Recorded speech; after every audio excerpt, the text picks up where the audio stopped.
Damn, I'm back at it again, man. All right. Listen, we have quite a bit to talk about tonight. Schedule for the Jets, Carl Lawson's restructure, Quinnen Williams and everything that's going on with him. We're going to connect the lines to the audio, and we're going to get to the show in a second. Hold on 1 second, folks. We're going to connect the audio, and we're going to get to it. Hold on.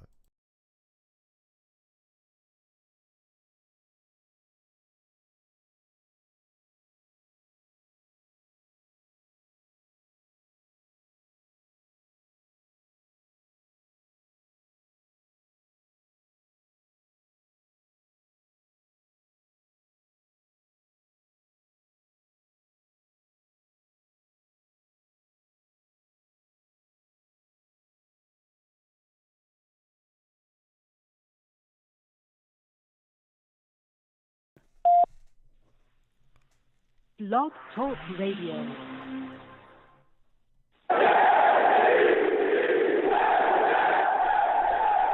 What's going on, folks? It's your boy Long Beach Joe, and I am back at it, back at it, back at it again. I'm back at it again, man. Listen, we have quite a bit to discuss tonight. We're going to be talking about it all right? Since the last time we had a show, all right, the Jets' schedules got released. We're going to talk a little bit about that. Carl Lawson, as well as restructured his deal. A lot of things going on with Quinnen Williams. Not very happy with the New York Jets. He's removed him from his social media. We're going to be talking about that. And we have a special guest tonight as well. We're going to have a little bit of a discussion about this football team. So let me go ahead and get into it. Listen, I'm the man of the people. I'm here for the people. Let me shamelessly promote my Facebook page. Everyone go on Facebook, search The Long Beach Joe Show. Like that page. My content's up there. Go ahead and give it a listen. Message me. I'll message you right back. I love going back and forth with folks about this football team. Also, leave me some feedback. I love hearing about what you folks think I do here on The Long Beach Joe Show. All right. Your boy's also on Twitter as well, at The Long Beach Joe, at The Long Beach Joe on Twitter. All right. Follow me. I'll follow you right back. You want to troll me? Let's go back and forth. All right. Talk to me.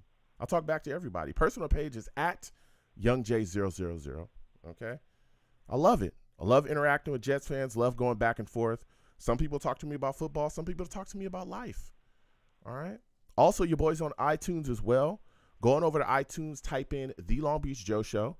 Subscribe to the podcast there. Go ahead and leave your boys some feedback as well. I love hearing about what you folks think about what I do here on the show. And I want to thank everybody that does that. Leave your boy a 5-star rating and let me know how you feel. Let me know how you feel. That's what this is all about. It's all about feelings and emotions here. That's what this show is all about. All right. We often go off the rails. So, get involved with me on there as well. And for those of you that do not know, I'm also live on YouTube. Okay. Some people check out the show. They run into it. Salute to my savage in the chat. GVH, I see you. A lot of people don't know that I'll be live on YouTube. And then people run into the show and they're like, Joe, whoa, you're a good looking guy, man. You're an attractive dude. Very handsome. Didn't know that you did the show live. We didn't know that you live stream and talk to the people, the savages in the chat, and go back and forth. And I said, well, yeah, I do that. That's what we does here. Okay. I does this. All right. So for those of you that do not know, the show is live streamed on YouTube. Go on over to YouTube, type in Long Beach Joe Jets, Long Beach Joe Jets on YouTube. That's the YouTube channel. Go ahead and subscribe. Hit that notification bell so when I post content, you folks will be in the know. All right. And I go back and forth with the savages, best believe. You want to know why I call my chat the savages? Because they are savage. Savage. Listen, nobody's safe, man. Not even me. They get after you. If they don't like your take and they don't like what you bring to the table, they're going to let you know about it. All right? That's how it works over here. So salutes to all the savages. GVH, Jacob, everybody watching. Again, lines are open, 515-602-9639. We're going to be discussing quite a lot tonight about this New York Jets football team. But before we get there, okay, everyone knows that I am a big Jets fan. Everyone knows that. Could you tell, right? Listen to the show, right? For those of you watching live, you see the screen. You see who I got next to me, all right? But I bet what some of you didn't know is that I am not from the East Coast. I know that there's a Long Beach on the East Coast, but the Long Beach that I am from is on the West Coast, California. Yes. Grew up there, love the West Coast, been on the West Coast my entire life, okay? But still and yet, I fell in love with this football team. And I love to connect with Jets fans around the world, that may not be from the East Coast, that show their pride and show their love for this football team in various ways. So tonight, we're going to have a man come on. His name is Heiko Bayer. He is from Germany. This man is all about it. He has a group out there called Gang Green Germany, and they're doing great things, showing love for the New York Jets. And we're going to have him come on and talk to us about that. Heiko, welcome to the Long Beach Joe Show. How are you doing tonight, my friend? Hello, Joe. I hope you can hear me. Thanks for having me. I'm doing great. How are you doing? I'm doing wonderful. Yes, we can hear you. Things are good. Okay. Now, I'm from the West Coast. Okay. I get enough questions. Okay. About why would you fall in love with a team like this, Joe? Why would you decide to love the Jets the way that you do when you have so many different teams to pick from on the West Coast?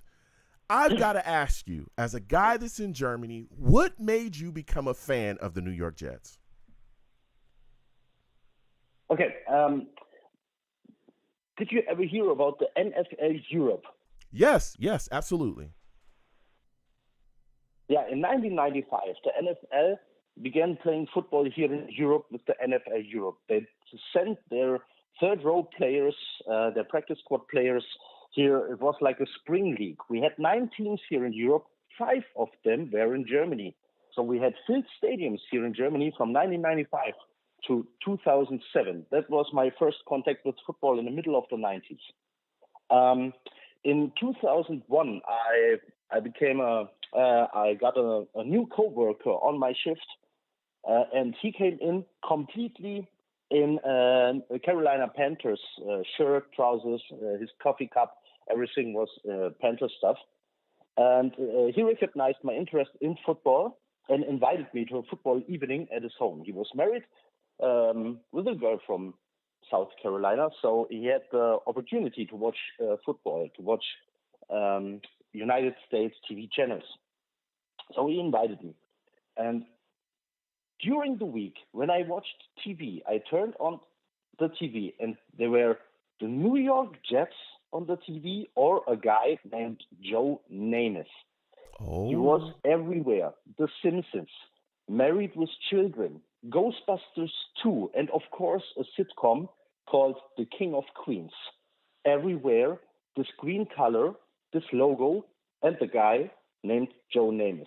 So on Sunday evening in Germany, of course, because of the time difference, I went to this guy at home and asked him, okay, now before we start watching football, tell me about this guy called Joe Namath. And then he told me the story about the guaranteed win on Super Bowl III, and it happened to me.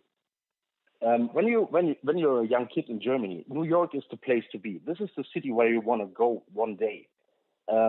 Green is one of my favorite color. Then I had the story about Joe Namath and the Super Bowl III, and the Jets got me in a second. That's the story. This is how it all started. That is beautiful. 21 years ago or 22 years ago. That is so beautiful. I tell people all the time that it's not, you don't always pick the Jets. It's like the Jets pick you. It's like destiny, fate, that you fall in love with this football team. And everything that you talked about sounds exactly like how I fell in love with the team. Happened to watch a Monday night game. They were getting the crap kicked out of them by the Dolphins. And then all of a sudden, boom, they come back. I said, hey, I got to follow this team. And I fell in love with them through various ways. Monday Night Miracle, yeah. Yep. And it's just amazing to hear how you fell in love through NFL Europe and all the things that was going on. Now, there's a lot of things moving and shaking. We know that there's games, NFL games, that are often casted overseas as well, brought over there. But when you have games over there, I know a lot of people like to move around and get things done. But how do you folks get your fan club, situated there? How did your fan club come about? And where can people hang out with you around there, with everything that you folks have going on surrounding some of the games? Okay, it started with a Facebook group with less than 100 people, followed by a meeting at one of the London games. That was like a kickoff, if you want to. In 2015, in this Facebook group, 26 people talked about a meeting to become a registered fan club in Germany. So we did. I drove through a city in the middle of Germany, met 25 strangers, and we founded a fan club. Today, I'm the president of this fan club. We are 100 members now. Wow. The Facebook group is about 540 people now. Wow. But that's one of the smallest Facebook groups of German fan bases. The biggest one is maybe the German Seahawkers with like 15,000 people. Because we are spread all over Germany, all over the country, there's only big meeting a year where we all looking for a location in middle of Germany to meet the whole weekend, have a big party, and then otherwise we try to organize many smaller local meetings. Like, hey, let's meet in the north. There's a football game of my favorite football team. Come join me. Let's watch it together. Or like, hey, in Munich, if you know it, there's this big beer festival once a year. Hey, come on, I got a table here. Let us meet for drinking beer. Yeah, stuff like this. So small groups from 5 to 10 to maybe 15 people. And we also travel a lot to the United States. Okay. So this year there will be German fans at the games versus the Bills, the Giants, the Cowboys, the Chargers, and the biggest group is traveling to Las Vegas with 15 people. Wow. This is what I'm talking about right here. Look at these guys showing their love, showing up. I fly out to games as well.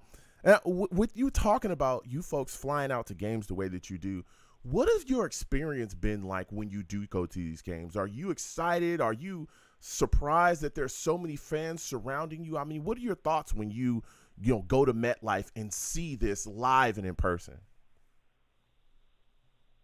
This is, we found friends over there. Some of us found like a second family over there. We are always very excited to go to the MetLife Stadium, met with these friends, like the Gotham City crew. Yeah. Maybe you know Claudio from the Gotham City crew.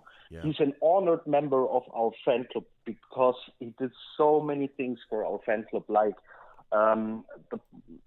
sadly passed away Bruce Reeder or guys like this. To meet these guys, to hang around with these guys at the tailgate and talk with them about football and about life, as you do here, as you told the people right a couple of minutes ago. Yeah. This is such an awesome experience for us. This is great. Yeah. It's always fun to go there.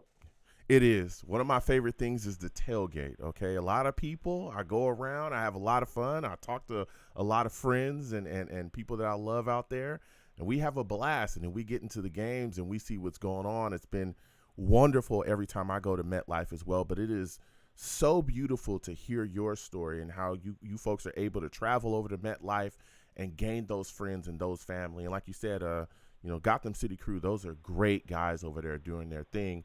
Now, I want you to talk to me about what it's like being a Jet fan in your local area. Are you surrounded by fans from other teams that get a little rowdy? Because here on the West Coast, I got these Raider fans that won't stop bothering me. I got Niners fans that won't shut up. The fair weather Chargers fans, they won't stop either. Are you surrounded by fans that love to rag on you because you're a Jets fan? Oh, of course. When the big interest in football started in the 90s, we had successful teams like the 49ers, the Cowboys, and the Packers. So we have a lot of fans of these teams here. Then this success story of this team from Boston, I forgot the name of it. What I mean. Let's not name that team. We have a lot of fans of this team here, of course. And since 8 years now, we can watch football in free TV in Germany here. Wow. It started 8 years ago, I guess. Yes. We can watch 2 games on TV per Sunday, one in a live stream, all for free. And then now the rights changed to another TV channel. Now they want to show like 5 or 6 games per game day. But 8 years ago it started, so we have a lot of Seahawks fans here. Because 8 years ago the Seahawks had this cool colored jersey and this cool defense with the cool nickname, the Legion of Boom. They were very successful, so we have a lot of Seahawks fans over here. The Jets fans are one of the smaller fan groups here over in Germany, but we have 31 fan clubs here in Germany. So there's only one team, I guess, without an official fan club. That's the Buccaneers, I guess. All the other teams have official fan clubs over here. Some franchises use the fan clubs here as official booster clubs. That's a thing. That's a thing not every NFL team does. The Jets don't do it. I don't know why. But yeah, the fan base in Germany is it's huge. It's the German football games, the NFL games here will be sold out in minutes. Yeah, let me tell you, I remember I was astounded watching the games that they were just having in London, just overseas, and we saw that people were just going crazy, and that stadium was just filled with people. And I remember watching it the first time the games have been over there, and I was like, whoa. And then, we started to see more and more and more. And like you said, the passion that a lot of fans from overseas show about, the Jets or whatever team that they support is always astounding because, again, you folks are so far away and we're just kind of shocked. But we all love, this game. And, again, like yourself as well, we all love this football team, the New York Jets, and it's always great to see that. Now, I know, Heiko, we're talking to you about this Jets football team. We've discussed your fan club and everything you folks are doing there at Gangrene, Germany, which is phenomenal. But I want to talk to you about this football team. All right, because we've been fans of this team for a long time, and we're seeing things are changing, okay? And one of the biggest things that we've had go on this offseason was the acquisition of Aaron Rodgers. What are your thoughts on having this man, this Hall of Fame quarterback, come into the building, and he is now the quarterback of the New York Jets? What are your thoughts on this? Okay, the Gangrene Germany was really hyped about it. I was one of the skeptical guys. Okay, let me explain it. I'm a guy, build your franchise through the draft, okay? Now, the worst case scenario is you need a new quarterback next season because the 39-year-old Rodgers will, I don't know, go in his rental. And you don't have a first-round pick. But the big but is, of course, I understand that the team, like it was 5 steps ahead of any quarterback who was on the roster. And even a new rookie here would have been a step backwards. Yeah. So you needed a veteran. You needed a guy like Rodgers. Mm-hmm. And now I'm hyped like everyone else because let's speak clearly, in the last 20 years, we only had 2 really successful seasons. Yep. It's time to change that. Yeah. And the team is ready to do it. There was just one piece missing, and it was the quarterback. Now we have an Aaron Rodgers, and he can take things around. And no, listen. Bring us some this fan base deserves it. Yep. To have a successful season ending with the playoffs or maybe more. Mm-hmm. Yeah, absolutely. And that's one of the reasons I was so excited about Aaron Rodgers coming into the building as well. I understand the building through the draft. I get it. I'm big on that as well. But I also understand that we have so many young players here. One of the biggest issues is why continue to waste their talent? Why continue to waste that window that we have to be successful? Why waste that if we know, hey, we're in a situation where Zach Wilson, I love Zach Wilson, all right, big fan, but he hasn't shown yet that he could be the guy. Yeah. He hasn't shown it. And he's been given opportunities, okay? He's had a roster filled with weapons. There's been a lot of things, a lot of bad throws, bad mechanics, all that stuff. If he can't get it done, we need to bring others in here to get it done, right? And again, Aaron Rodgers, who's a guy who's still an elite quarterback in this league, who can still get it done. I talked about a Hall of Fame guy. The fact that we're in a position where a guy like him wants to come in here, that shows you something and tells you something about the way the New York Jets have built themselves. Yeah. Right? Offensive and defensive rookie of the year, we got him. That's through the draft. We got a bunch of other young guys as well. But why waste? Why waste that talent? Why waste that time? Why waste that opportunity when we can grab from the jaws of victory today and bring in a guy that we believe can lead us there? It's not going to throw everything away. You know, it's not. We still have a chance to continue on because we have guys that are so young. We also have guys, again, we're going to be paying guys coming up soon, but we're not breaking the bank. We're not destroying our cap. We're not destroying our future by bringing Aaron Rodgers in. As a matter of fact, it's going to help, especially Zach Wilson. This will absolutely show us who he is because we'll see how long Aaron Rodgers plays, maybe the next 2, maybe 3 years. By then, if they hand the ball back to Zach Wilson and he still ain't got it, we know for a fact, listen, we did everything that we could to get this kid to be successful, and he just didn't work out. You know, it's not going to be like the case of Sam Darnold where we were all scratching our heads going, well, maybe we should have did this. There was no weapons. There was bad coaching. Maybe he could be the guy. Maybe he can't. You know what? We got to move on because we just can't take the chance. No, we'll know for a fact that he's not ready, and then you can move on to the next quarterback. But the roster will still be rife with talent because the talent is so young and so solid here. So I feel where you're coming from, you know, but I'm excited as well about Aaron Rodgers. Now, I want to get your thoughts about this too. We've also signed some free agents in here. All right, we got Alan Lazard, Mecole Hardman. We brought in some dudes. How are you feeling about the free agents we signed in? What free agent made you the most excited?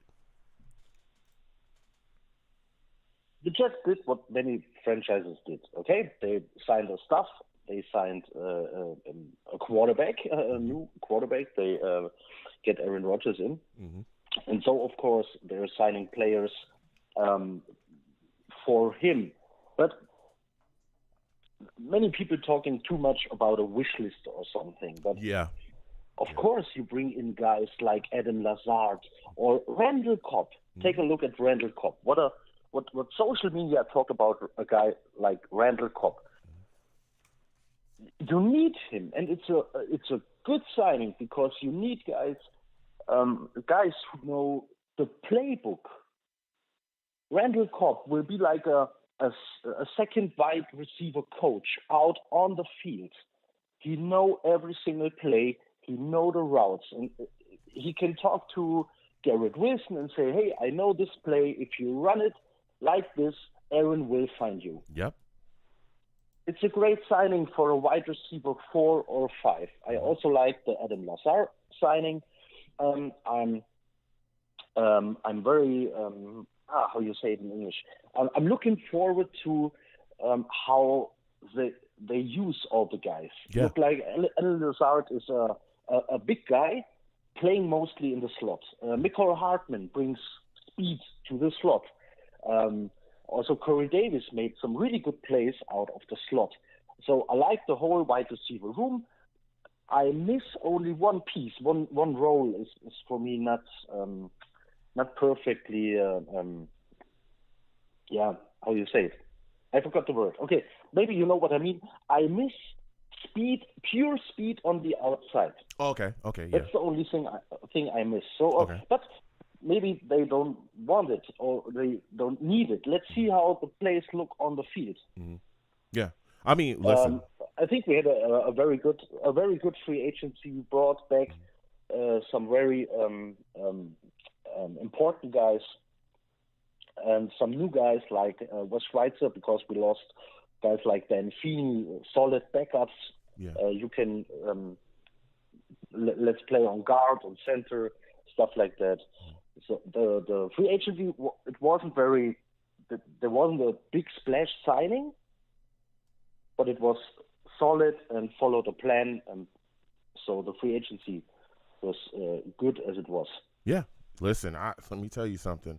The addition of Lazard to this wide receiver core, I loved it, especially again with Garrett Wilson, who I think is going to have a dominant season this upcoming year with Aaron Rodgers finally being his quarterback. I mean, this guy already smashed the rookie receiving record that Keyshawn Johnson held with about as up and down quarterback as you could possibly have, quarterback play as you could possibly have.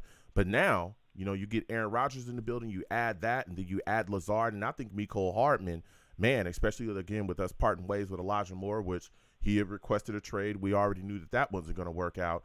Now you look at the situation, and I'm liking what I'm seeing out here. And I was a little shocked that Corey Davis is still on the roster, to be completely honest. But it's looking like we're going to go forward with him. That's how it's looking. And I'll tell you what, if Corey Davis can stay healthy, okay, if he can stay healthy and then actually catch the football instead of, because he's had drop issues, boy, oh boy, is this going to be crazy. All right. And we're also forgetting about Denzel Mims. I'm going to keep talking about that boy. All right. Denzel Mims is a guy that if our offensive coordinator, Nathaniel Hackett, can unlock what he brings to the table, boy, we're going to be a very deadly wide receiver core. What are your thoughts on that, Heiko? I still believe in Denzel Mims. Mm-hmm. Yeah. There's on the wall in my man cave, there are 4 signed jerseys. There's Joe Namath, there's Nick Mangold, there's the complete sack exchange, and a Denzel Mims jersey. Heiko said to the death. I love this man to the death. I respect it. So I hope he can take this step forwards to show why he was drafted by the Jets. Yeah. Now, Heiko, this has been phenomenal to speak with you about everything that you're doing with Gangrene Germany. I want to get your thoughts. It's going to be my final question for you. Give me your thoughts on the Jets draft. How did you feel about Will McDonald getting picked? There was a lot of Jets fan. I did a live draft show. People were not excited about that pick, across the board. I myself were like, okay, I was a little hyped about it. I understood the need or the, us getting more edge pressure into the building. There's a lot of Jets fans that didn't like it, felt like we should have traded up, felt like we should have grabbed a tackle and all kind of things. How did you feel about that pick, and what are your thoughts about him? Okay, the top tackles went off the board. Mm-hmm. The Jets looked at their own board, and the highest name on it was McDonald. And so they took him. Of course, I was surprised by the position and the name. But look at how much later Murphy and Nolan Smith went off the board. They were like 20 picks later, 13 picks later. So maybe McDonald wasn't the highest edge rusher only on the Jets board. Yeah. Maybe other teams had him higher than guys like Murphy or Nolan Smith. Mm-hmm. So for me, the pick is fine. So your guys are off the board. I guess the top tackles were on the board, on the top of the board of the Jets. So you go talent over need. Mm-hmm. And it was McDonald there. Okay, I'm fine with it. This guy can't be a bust in the NFL. He will always find a matchup with a tackle, what he can win just with his speed. Yeah, he's just too speedy to be a bust in this league. So, yeah, I'm excited to see him play. And maybe he's a future pick. We don't know if the Jets can hold guys like Bryce Huff. Mm-hmm. I love Bryce Huff. I loved him pre-draft. I hope he's a Jet forever, but we never know. So, yeah, the pick was surprising, but I'm okay with it. Yeah. The second round, I was very excited. I had Schmitz about Tippmann on my board, but the Athletic and the Age clearly speak for Tippmann. And he's very good on the second level, very good pull blocker. I'm fine with this pick. He was on the Bruce Feldman freak list. This guy is 6'6", 323 pounds, but he's shifty and speedy. This is a terrific combination of strength and athletic. I like this pick. And after we lost Dan Feeney in the free agency, there was no mullet in the locker room, so we had a need on this position. Yeah. And Yeah. No, listen. Yeah. That was an absolute need, especially when you look at, again, I mean, of course, we got Connor McGovern back, but I'm not the biggest Connor McGovern fan. I don't think he's that good. But we did get him back when it was a gigantic hole. But being able to grab Tippmann in that second round, boy, oh boy, let me tell you something. That boy's a big boy, man. And he gets his hands on you, and he will finish you, okay? He will finish you. And he's a guy that can move, too, athletic as well, can get around. I'm telling you, I love what he brings to us along our offensive line as well, really bolstered. Listen, Heiko, I want to thank you for calling in tonight. I want to thank you for telling us your story, how you became a Jets fan, everything you folks do over there at Gangrene Germany. Before I let you go, please let my listeners know again every way that they can get in contact with you, how they can, hang out with you folks at your meetings and everything. Please let them know all your social media and everything. Please go ahead and give it to them. Okay, just search for Gangrene Germany on Facebook, Twitter, Instagram. You will find us. You will find the news sites and also the fan club sites on social media. With just type in Gangrene Germany. When we have a meeting, we will post it on social media, and then you can find and meet us, or you can just write messages. We will answer it when we read it. Yeah. Yes. And that's it. And greetings to Jonse. I just saw a comment from Germany in the chat. One is awake, still awake. It's 1:30 a.m. in Germany. Ooh. So nice to have one of the guys here in the chat. Yes. Listen, thank you again, Heiko, so much for calling in and sharing your story with us. You have a phenomenal night. I know it's late over there. Have a phenomenal night. Yeah, but it's Friday night. It's okay. Okay. I was really excited. This is for this. Thanks for inviting me. Thanks for having me here. This was an awesome experience. Thank you very much. Absolutely. And I like your show. I like what you're doing here. Thank you so much. I truly appreciate it. And again, thank you for coming on. You have a good one.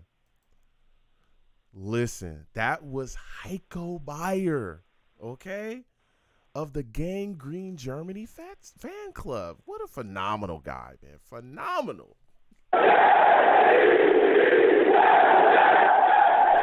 Love it. Love it. Showing passion, showing the love. I keep telling people, man, that's what I'm all about.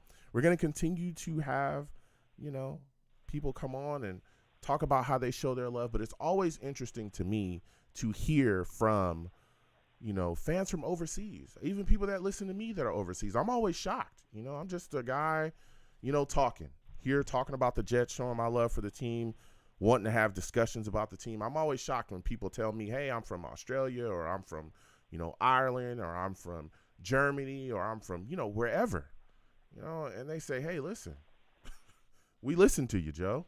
And they go back and forth with me. I'll be shocked. But salutes and respect to all of my listeners. And again, salutes and respect to all of my listeners over there from overseas. All right. I love it. I absolutely love it. All right. So again, I want to thank Heiko Bayer for calling in Gangrene Germany. Get involved with them any way that you can. Okay. Now we're going to get into it. There's quite a bit to discuss. Lines are hot again. 515-602-9639. 515-602-9639 is the number. Call in. I'm taking all callers. All right. Lines are hot. Steve, Ted, Jake, Brick, all the other callers as well. Hold on. I just got to address this really quickly. A lot of things have happened. I'm going to get through them because I want to hear your takes, and I know you folks are rabid. All right. Salutes to all the savages in the chat going off. I'll get to y'all. Y'all got questions. I'll come to y'all in a second. Listen, the Jets schedule has come out since the last time we had a show, and boy, this is not a game. You wanted attention, baby, you got it. You wanted attention, baby, you got it, all right? The New York Jets are going to have 6 primetime games. 6! We're going to be all over the TV, mama. Mama, you going to see my team on TV, mama. Yes. Field, green and white, all right? Aaron Rodgers, Garrett Wilson, Robert Saleh, Joe Douglas. You're going to see those faces on that screen. 6 primetime games. And this schedule is riddled with good teams. We face very good teams. Of course, we start out Monday night against the Bills, which was a shocker. That's going to be on 9/11. I thought that we would probably play the Giants. There was a lot of talk about that.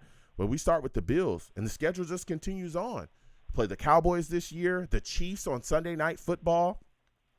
We play the Eagles as well. Jalen Hurts, phenomenal, right? We play the Chargers on Monday night, the Raiders on Sunday night.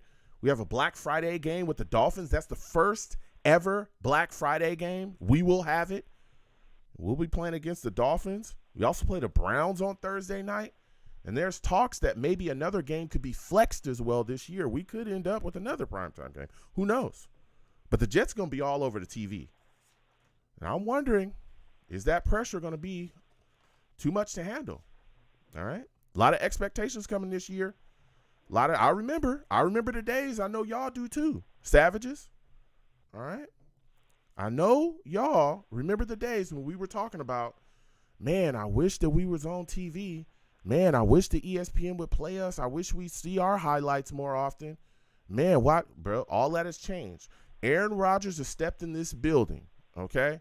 All the fanfare, all the media, everything that's going on has completely changed the trajectory of the New York Jets as far as visibility, okay? It's going up, baby.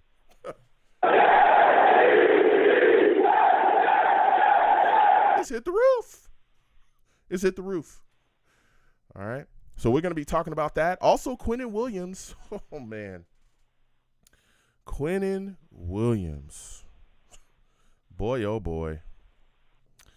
Quinnen Williams has removed the New York Jets from all of his social media. As we know, the negotiations between the New York Jets and Quinnen Williams to get an extension done seem to not be going as well as we all hoped. Okay? Now, this could be posturing. It could be. Could be a lot of flexing. But Quinnen Williams has removed the Jets from his social media. He also tweeted the negotiations between, or the agreement between Dexter Lawrence and the Giants. Dexter Lawrence got paid by the Giants recently. I believe he's making $22.5 million season.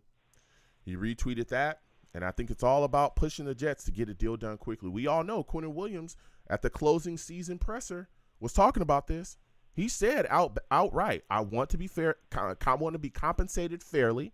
When they asked him how much he wanted to get paid and if he wanted to be the highest paid defensive tackle in the league, he literally said, I want to be compensated fairly. He also talked about skipping voluntary workouts if it wasn't done before the voluntary stuff started, and he followed through with that as well. Voluntary workout started, the voluntary offseason program. Aaron Rodgers was out there throwing to Lazard, throwing to Garrett Wilson. We saw other guys out there, but there was no Quinnen Williams. I'm hoping that this doesn't get too ugly, because now it's just voluntary stuff. But if this deal doesn't get done soon, right, maybe he starts skipping mandatory stuff. Maybe it starts to cause more of a ruckus. There's already people in the Jets fandom talking about trading Quinnen Williams. I want to be very clear. I am not on that side, okay? I'm not on that side. I want to see Quinnen Williams remain a Jet for the rest of his career. But this is escalating a bit. We're going to be talking about that. Also, Carl Lawson has restructured his contract, okay? Now, this restructure creates $12.7 million in cap room for the New York Jets. Again, Carl Lawson was on pace to make a non-guaranteed $15 million this upcoming season, right? But he took a pay cut. He now is only going to make $9 million, which is his base salary. $8 million of that is actually guaranteed, and he can make an additional $3 million in incentives if he meets like sack incentives. Okay. So they also added 4 voidable years to his deal. Okay. Which kind of brought his cap number down a bit as well. But keep in mind, those voidable years, whenever the situation gets, or whenever his contract gets voided, they're going to get hit with, I think it's $6.4 million in dead cap money whenever they void that contract. All right. So that's kind of the hitch in the road. But listen, he took a pay cut. He's here. I know a lot of people want to get rid of Carl Lawson as well. Why? I don't know. I've always been on the side of not getting rid of Carl Lawson. Why? Because this is a league where you need multiple pass rushers. Okay. when you got guys like Patrick Mahomes and Deshaun Watson and Josh Allen and, Lamar Jackson and all these phenomenal quarterbacks, Joe Burrow and Herbert, and I can keep naming them, baby, right? All these phenomenal quarterbacks running around here around the NFL, right? Whether they're passing from the pocket or moving around and getting outside and causing havoc that way, you have to have guys to be able to chase them. When you look at teams that are in the upper echelon of this league, look what the Eagles did. The Eagles continued to build their defense, and they were already ferocious, right? Look at what we saw with the Bills. The Bills cooking in our division. Their defense was already phenomenal. You know what they did? They went and added a pass rusher, okay? They went and got Von Miller. Pass rush matters in this league. Keeping a guy like Carl Lawson was extremely important, and I'm glad that the New York Jets were able to rework a deal with him and that, he's going to be here. I know, again, there were Jets fans that wanted to get rid of him, wanted to cut him.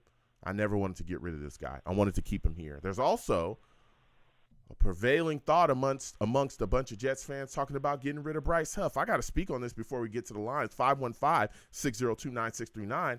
I think that is nonsense. I think I'm just being completely honest, and we're going to be talking about this. I think it's complete nonsense that people are talking about getting rid of Bryce Huff.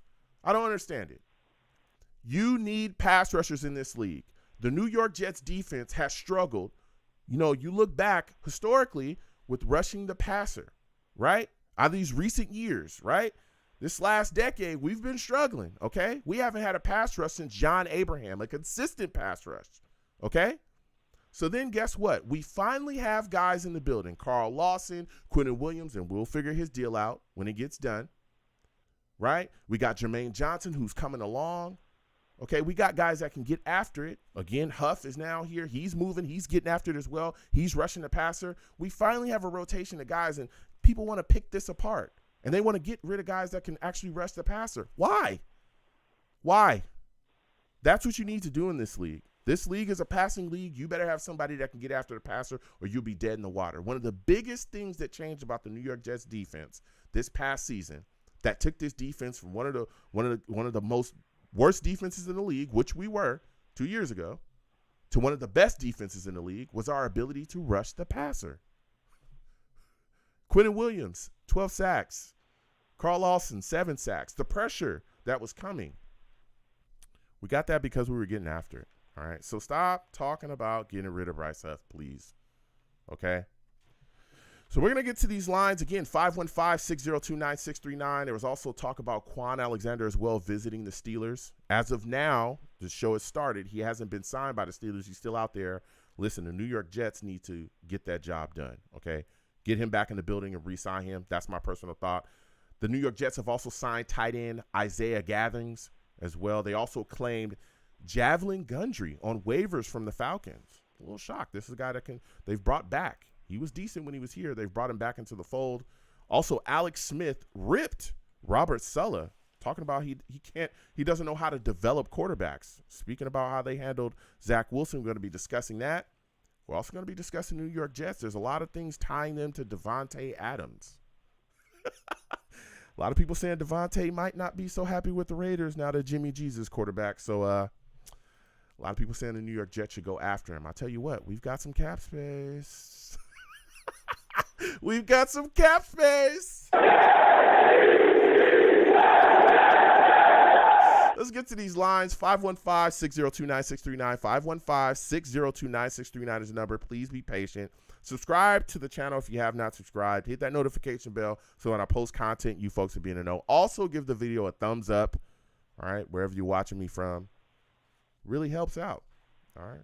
And again, share this stream across your social media with your friends and your family. Love connecting with people. Savages, I see you. We're going to come to your questions in the chat in just a second, but I got to get to these lines. Salutes to everybody. Val, GVH, NY Jets FL, everybody. Afung, Pick Six, Jacob, everybody in there. A lot of names. Dino, everybody in there. We're getting to these lines. Again, 515-602-9639. 515-602-9639 is number. Call in. First caller I'm going to is Ted. I'm going directly to Ted. Jake, Brick, Steve, hold on a second. We'll get to you guys in a second. All right. We're going directly to Ted. For those of you that do not know, Ted, he's a savage, man. Savage. Damn. Savage, Ted. Straight savage. Listen, I want to thank you. I want to thank you for calling in tonight, Ted. You know where I'm starting.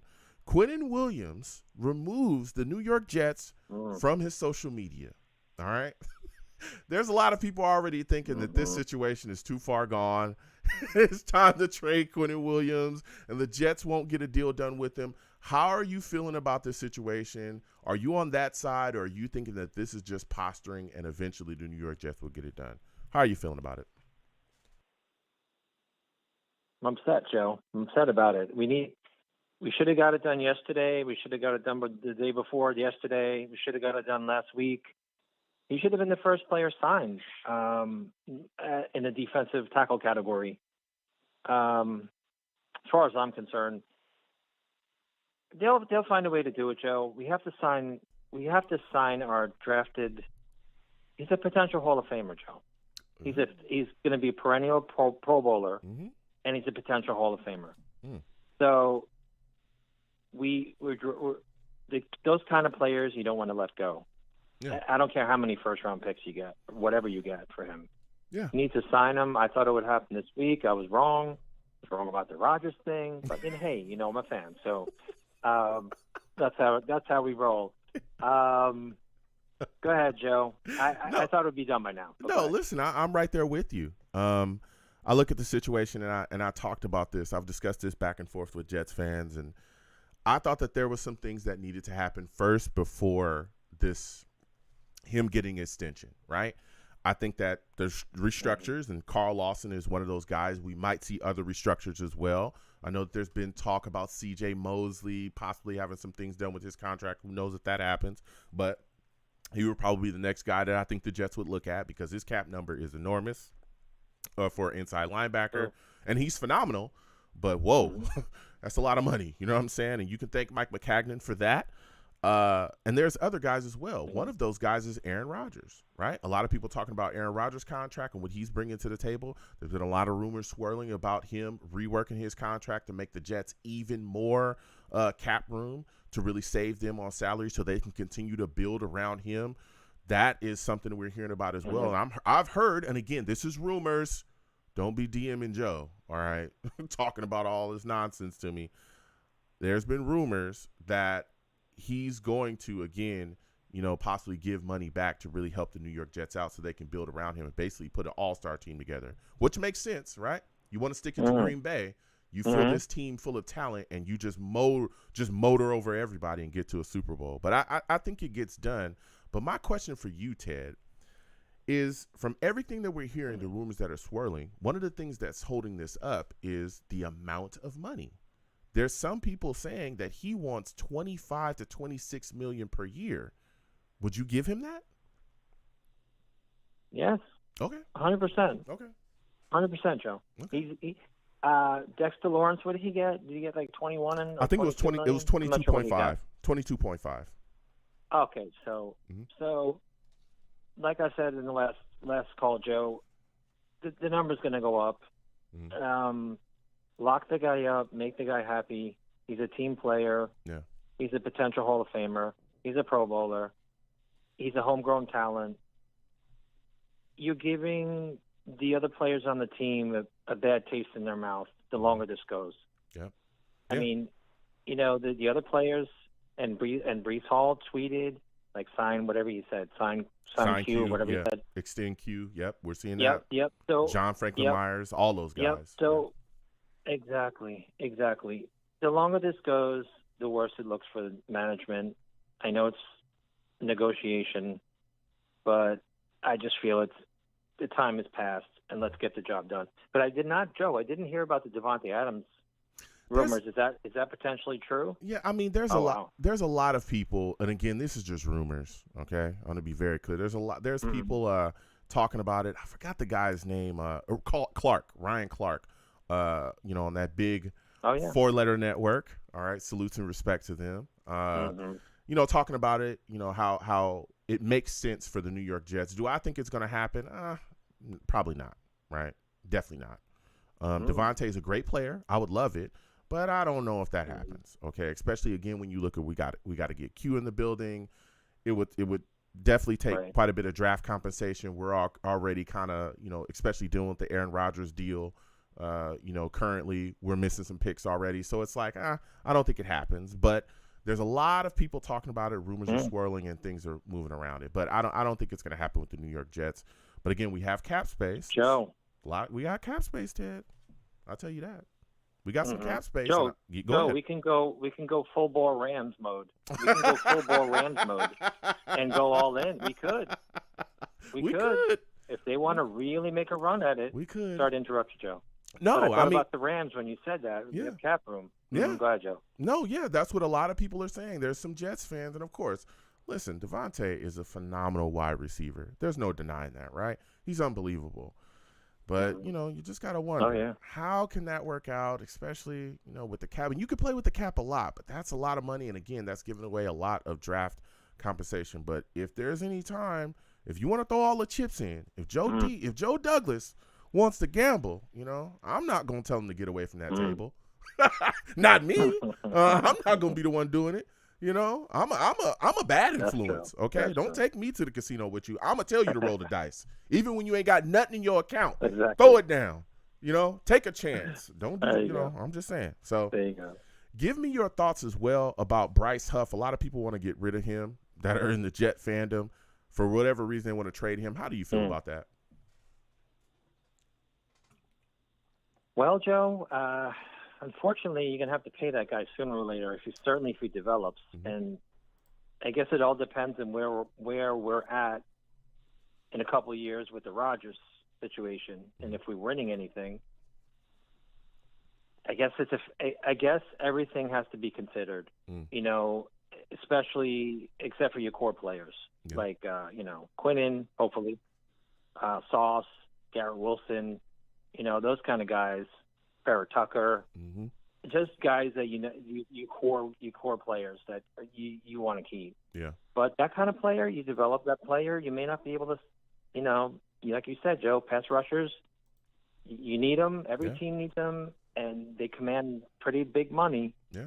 So if you develop that guy, you may want to go. Of course, he's going to want to make his second contract. He wants to make his money. So I would say. I wouldn't want to trade him, but unfortunately, economically, it may have to happen sooner or later. Maybe not this year. Yeah. Maybe in a year or two, it could happen.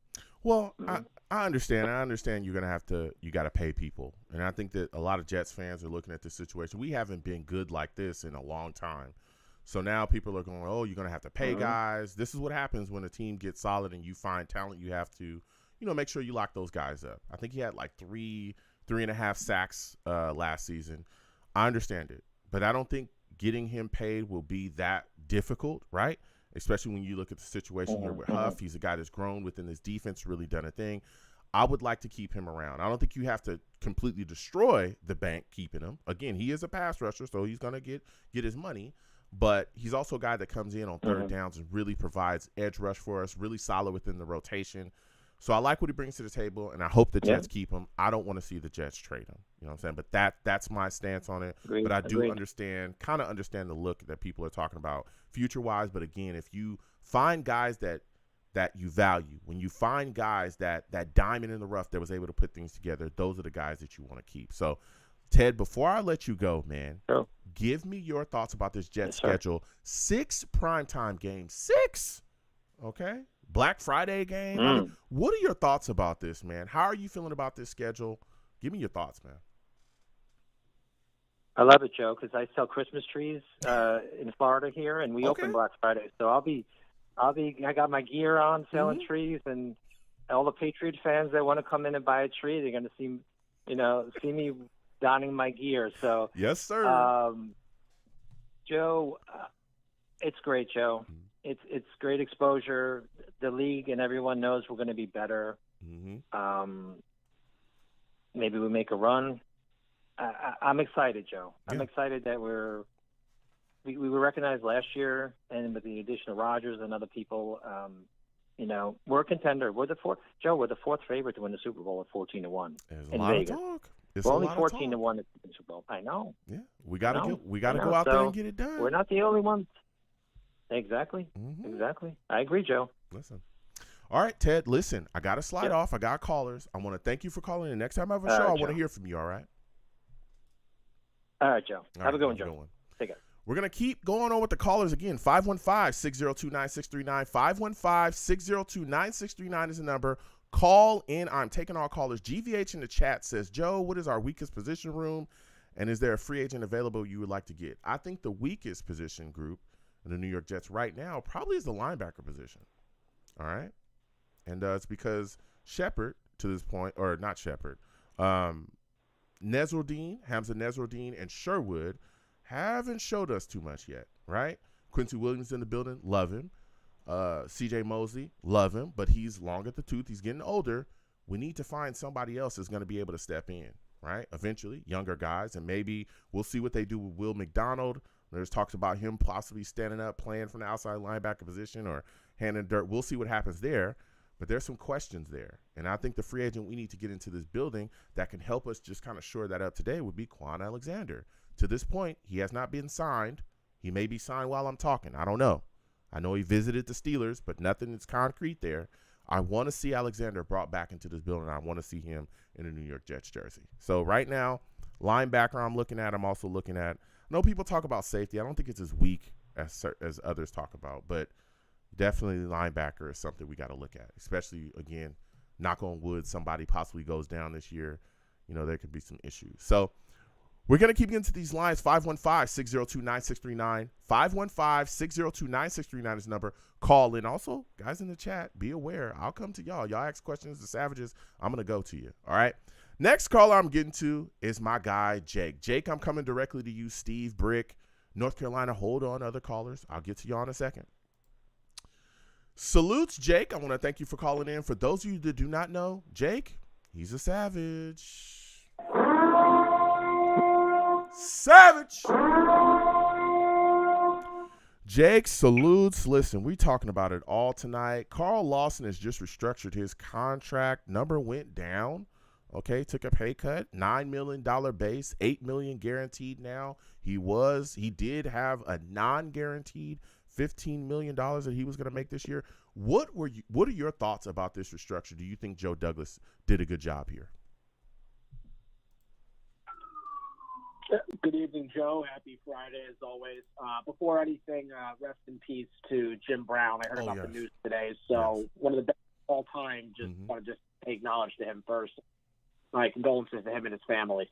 Yes, absolutely. Rest in peace to him. Condolences. So that guy was Breece Hall's looking to somebody. So that's one of the best to ever play. So just people remember Anyway, and went to Syracuse, so New York University.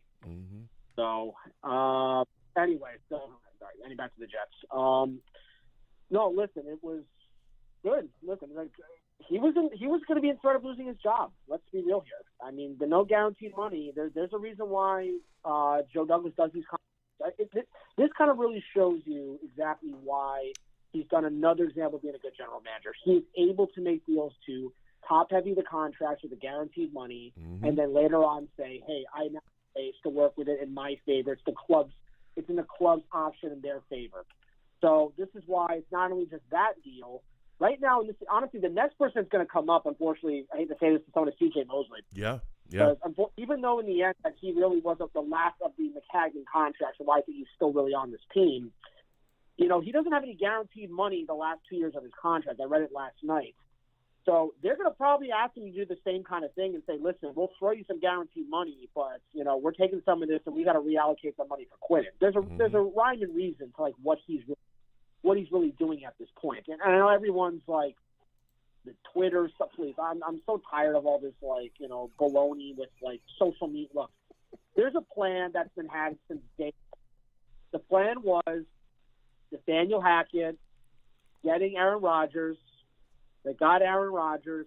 He needs to do the draft, reschedule restructure Aaron Rodgers' contract, which they're in the middle of doing and will complete, then get the money for Quinnen and get Quinnen for training camp. Everything's going according to what I think is happening. I haven't sweat 1 second of any of this. And also, if we want to go to Quinnen Williams' contract, he's demanding the same money as Jeffrey Simmons. That's just a fact. He's actually asking for the same money as Jeffrey Simmons. He's not going to ask for Aaron Donald. He's not going to get Aaron Donald money. He's not even asking to even be with a stratosphere exactly. Mm-hmm. So it's really about, like I said before, if you want to go back to the beginning of the Carl Lawson contract, is they can offer him the guaranteed money that he wants, because all these players are going to get guaranteed money in the beginning of their contract and later on. That's exactly what Quinnen wants. He just wants his money in the first couple of years. Mm-hmm. He'll stay for 6-7 years. He just wants his guaranteed money in the beginning. Yeah, that's the whole concept of the top-heavy method. So you have to, and like I said before last week or 2 weeks ago, didn't we say that Aaron Rodgers is trying to say, hey, help out the team, move my money around? Yeah. I'm not that crazy. So all this stuff, even though I thought he was coming here and saying, I want my guaranteed money no matter what I was getting from Green Bay, maybe he did, but I don't think it's as far-fetched to believe it wasn't all about the money to him. That really maybe leaving Green Bay was about his pride, his ego, whatever the case may be. But well, I'm just saying it's food for thought. Yeah, I mean, everything that we've heard, everything about leaving Green Bay was that Green Bay wasn't being transparent. He didn't like the way that they were handling him. But this is not the first time that he had talked about that. He talked about that, I think it was a year ago at a press conference that they had, where he talked to the media about the way that Green Bay treats its veterans and the way that it was treating guys that were exiting the facility, that played to the wall for them. He talked about how he did not like that. And then what's crazy is he turned into that guy. He turned into the guy that they were trying to push out the door and get rid of, and not being transparent with, not talking to him and not telling him. So I think that again, with him coming here, and these are just rumors, right? But everything that we've heard from credible sources, beat writers, guys that are close, they're saying that his contract it's going to be surprising how much, how little he's going to make and how much he's willing to, forego to ensure the New York Jets are able to build around him, because he wants them to be a winner and wants to be successful while he's here and even after he's gone. So we'll see. Again, he's made a ton of money. My God, it's Aaron Rodgers, Mr. Discount Double Check. He's got cash, bro. He ain't worried. He ain't like me and you, okay? I'm wondering where my next peanut butter and jelly sandwich is coming from. He ain't worried about that. That man's good, okay? He's going to be good to go. So I wouldn't be surprised if he gives back quite a bit of money to really help the New York Jets and give cap relief. Now, we're talking about that. We talked about Quinnen Williams as well, right? We talked about Carl Lawson. I want to talk to you about this schedule, all right? The New York Jets schedule, man, 6 primetime games. That's a lot of pressure, all right? Black Friday game. We got some Monday night games. We got Sunday night games, Thursday night games. What are your thoughts about the way the NFL has set the New York Jets up this season with this schedule? How do you feel about it, man? We play a lot of really good football teams. Joe, actually, I want to get off topic for 1 second. Can I ask why the Packers have 5 primetime games? Can someone ask me that? When did Jordan Love become this player that everybody wants to watch on national television? Come on. Like, is this news to me that he's a Hall of Fame player now? Because I didn't realize Green Bay assumes they're having a quarterback in the next 15 years. I'm just saying. Listen, for everybody, all the Green Bay fans, y'all already be hitting me up. Y'all be trying to go back and forth and argue. That is not me. I didn't say that, okay? Jake is the one questioning why y'all going to be on TV 5 times. Not me. Y'all can direct your issues to him and not me. Well, give me your thoughts on our schedule, Jake, and the 6 primetime games we got. Well, rest in peace the 1 o'clock tailgates. I mean, I guess that ain't happening this year. I got so accustomed to that for so many years. Mm-hmm. I'm not gonna lie. I kind of like the 1 o'clock games. I like watching it, and I guess the only benefit is that we don't have to worry about being, muddled in with like 7-8 other games. We get the true attention. So, Look, obviously, in a series, it's nice to have primetime games. It's nice to see that we're going to be on the national spotlight. I mean, I wish we had gotten it naturally, organically, without having to just get Aaron Rodgers. But, that's just kind of the way the cookie crumbles. But, the first 4 weeks, and I'm just throwing the Patriots in there because they're in the schedule. Yeah. I'll say this. The first 4 weeks is really going to be the true test of this team. Yeah. It's really going to show you that is Aaron Rodgers and Nathaniel Hackett, do they not skip a beat being away from each other for a year? Yeah. Are all the players all cohesive with each other? Mm-hmm. Is Aaron Rodgers already off the bat ready to go and dominate this league and dominate the AFC? And just the most important question here, Joe, is Aaron Rodgers just that guy we need to finally give Bill Belichick his own medicine and run up the score against him at home? Talk about it. Yeah. That's the Please. facts. I after hearing the news today about the Broderick Jones thing, I hope they put 50 on him and they put that camera on his face every 5 minutes. Yeah. Because I want him to really see what it's like to be an arrogant SOB. Yeah. Honestly. Yeah. I say that whole. Yeah. And I'm telling you, and not only that, but I think that this is also going to show us, I think one of the things that we need to do or we need to see from this football team as we, start the year with this schedule, with looking at these teams, I'm very interested to see how quickly our offense is going to be able to get going. We need to start gaining momentum early. We got to come out of the gates hot offensively. Truly, we do. We face some really good football teams early in this year. We truly, truly do. And we got to get going. Buffalo early Monday night. That's the first game. September 11th, we play Dallas, then New England. Then you go in against Kansas City. Listen, you better have things together and rolling, because if you don't, boy, it could be tough. It could be really, really tough. What are your thoughts on that? When you look at this schedule, don't you think our offense getting rolling early is extremely important? Well, first off, people didn't know this, or maybe they do. Patty Mahomes and Rodgers have never played against each other. Huh. That's odd. Never played against each other. I thought they had. So that's going to be very, very interesting to see that on television. Yeah. Yeah, it is. It's going to be extremely interesting. That is the game that I think you dream would be the AFC Championship game. You're praying to God that's the game you want to see, because it is practical and realistic. It really is at this point to say. Like I said, those 4 games. Look, Sauce Gardner. Look at his test. Stephon Diggs, CeeDee Lamb, whoever the Chiefs guy is, Cortland Sutton, AJ Brown. Giants plethora of receivers. The Chargers plethora of receivers. Devontae Adams, Stephon Diggs. I'll go down the list. So he's going to have his work cut out, but you're really going to see if he's truly like the Hall of Fame corner in his first 2 years of his year. You're really going to see that. Yeah. I'm telling you, we're going to be tested. And Will McDonald, and it's going to see if it justifies bringing Will McDonald and building the pass rush. Yeah. It's going to justify and bringing Quinnen. So it all kind of falls in place with that. Yeah. And not just that as well. We talked about our offense, our defense. Listen, it's going to test our coaching staff as well, mainly Robert Saleh. Look at the guys he's going to face. McDermott, again, we could talk about New England having a down year. Everybody's down on them. They're trash, whatever. You still got Belichick over there, arguably the greatest coach to ever coach in the NFL. Right? There's a host of guys. Andy Reid. You look at Philadelphia's head coach. He's great. Like we face some guys that are masterminds, that are good at what they do, that have seen success in this league. So we're going to be tested at every single tier of this football team. Every single tier, along with the pressure that's coming with us as well. 6 primetime games, possibly another one that could be flexed in.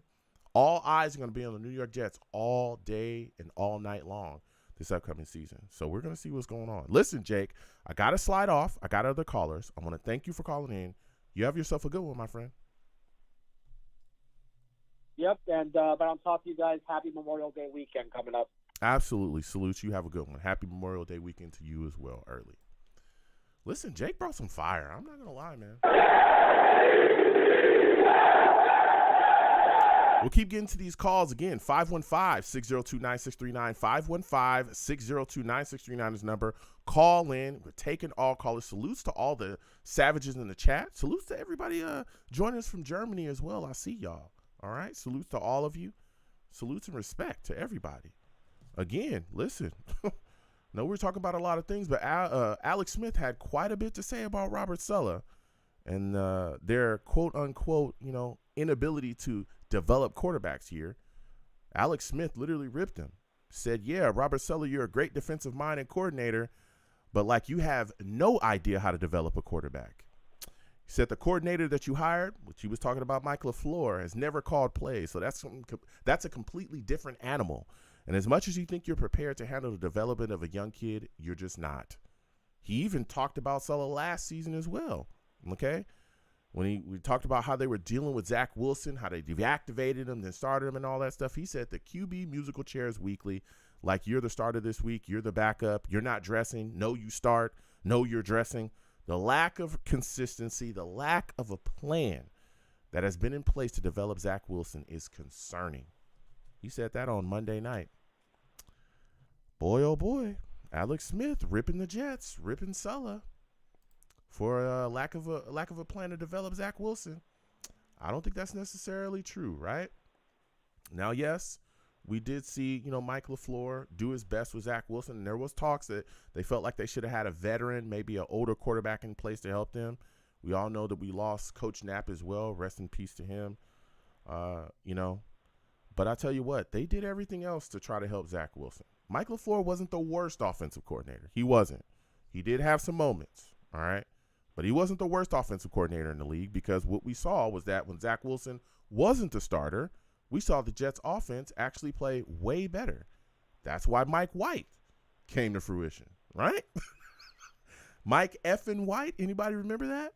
All right, the Jets offense looked a lot different when he was at the helm, and not only a lot different as far as, stat-wise, but you saw a difference with the players on the field. You saw the locker room support him as well. You can't say the Jets didn't give him weapons, right? They did. C.J. Uzama, all these guys that were brought in. Garrett Wilson was drafted. We did a whole bunch of things. Laken Thompson, all these guys that were brought in to really help solidify the New York Jets offense and build around Zach Wilson. All right? So I do understand, maybe a veteran's preference, but I don't think it was just about, them. I think that Zach Wilson, he needs some things. And we see that he processes things slowly. He's got to speed up on that. But I don't think we should just dump on the Jets, okay? I don't think we should. I think they did a decent job trying to, groom and develop the kid. But I want to hear from y'all. Again, 515-602-9639, 515-602-9639 is the number. Call in. We're going to go back to the callers, all right? Next, we're going to go to my guy, Brick City. We're going to go to Brick City. Steve, we're coming directly to you after North Carolina, other callers as well. Hold on. All right. It's my guy, Brick City. He's been on the line. For all of you that do not know, Brick City, he's a savage. That's not the savage. This is the savage. Savage! Damn, Brick City, you were such a savage, man. We had to talk about the Jets. We had to hear that Jet chant. You know what I'm saying? Salutes to you, Brick City. Hey, I want to thank you for calling in. Salute to you. Listen, we are the talking. The ultimate savage is in the building. Yes, sir. We are talking Jets, all right? Give me your thoughts, man. We heard from Alex Smith. He ripped Robert Sulla, saying that Robert Sulla doesn't know I'm glad you started with that. Yeah, how to develop QBs. Do you agree with his assessment? I'm not going to talk about a guy for the first 6 years of his career was a total bust. Uh-oh. Alex Smith is straight garbage, basura. If it wasn't for Andy Reid or John Harbaugh, he'll be just another bust to the NFL. He shouldn't be saying nothing about our squad. Nobody should be thinking about you. You didn't do anything in San Francisco. You didn't do anything in Kansas City. You didn't do anything down in D.C. Shut your mouth. Wow. Enjoy retirement. And just live the rest of your life. It's like we just been getting haters out the wazoo. Ever since we got Aaron Rodgers, what's going on? Everybody's, this guy's washed up. He's not this why because he joined us. He would have joined any other team. All these media outlets would be praising him. Down on their knees, praising to the great Aaron Rodgers. So we got A.A. Ron.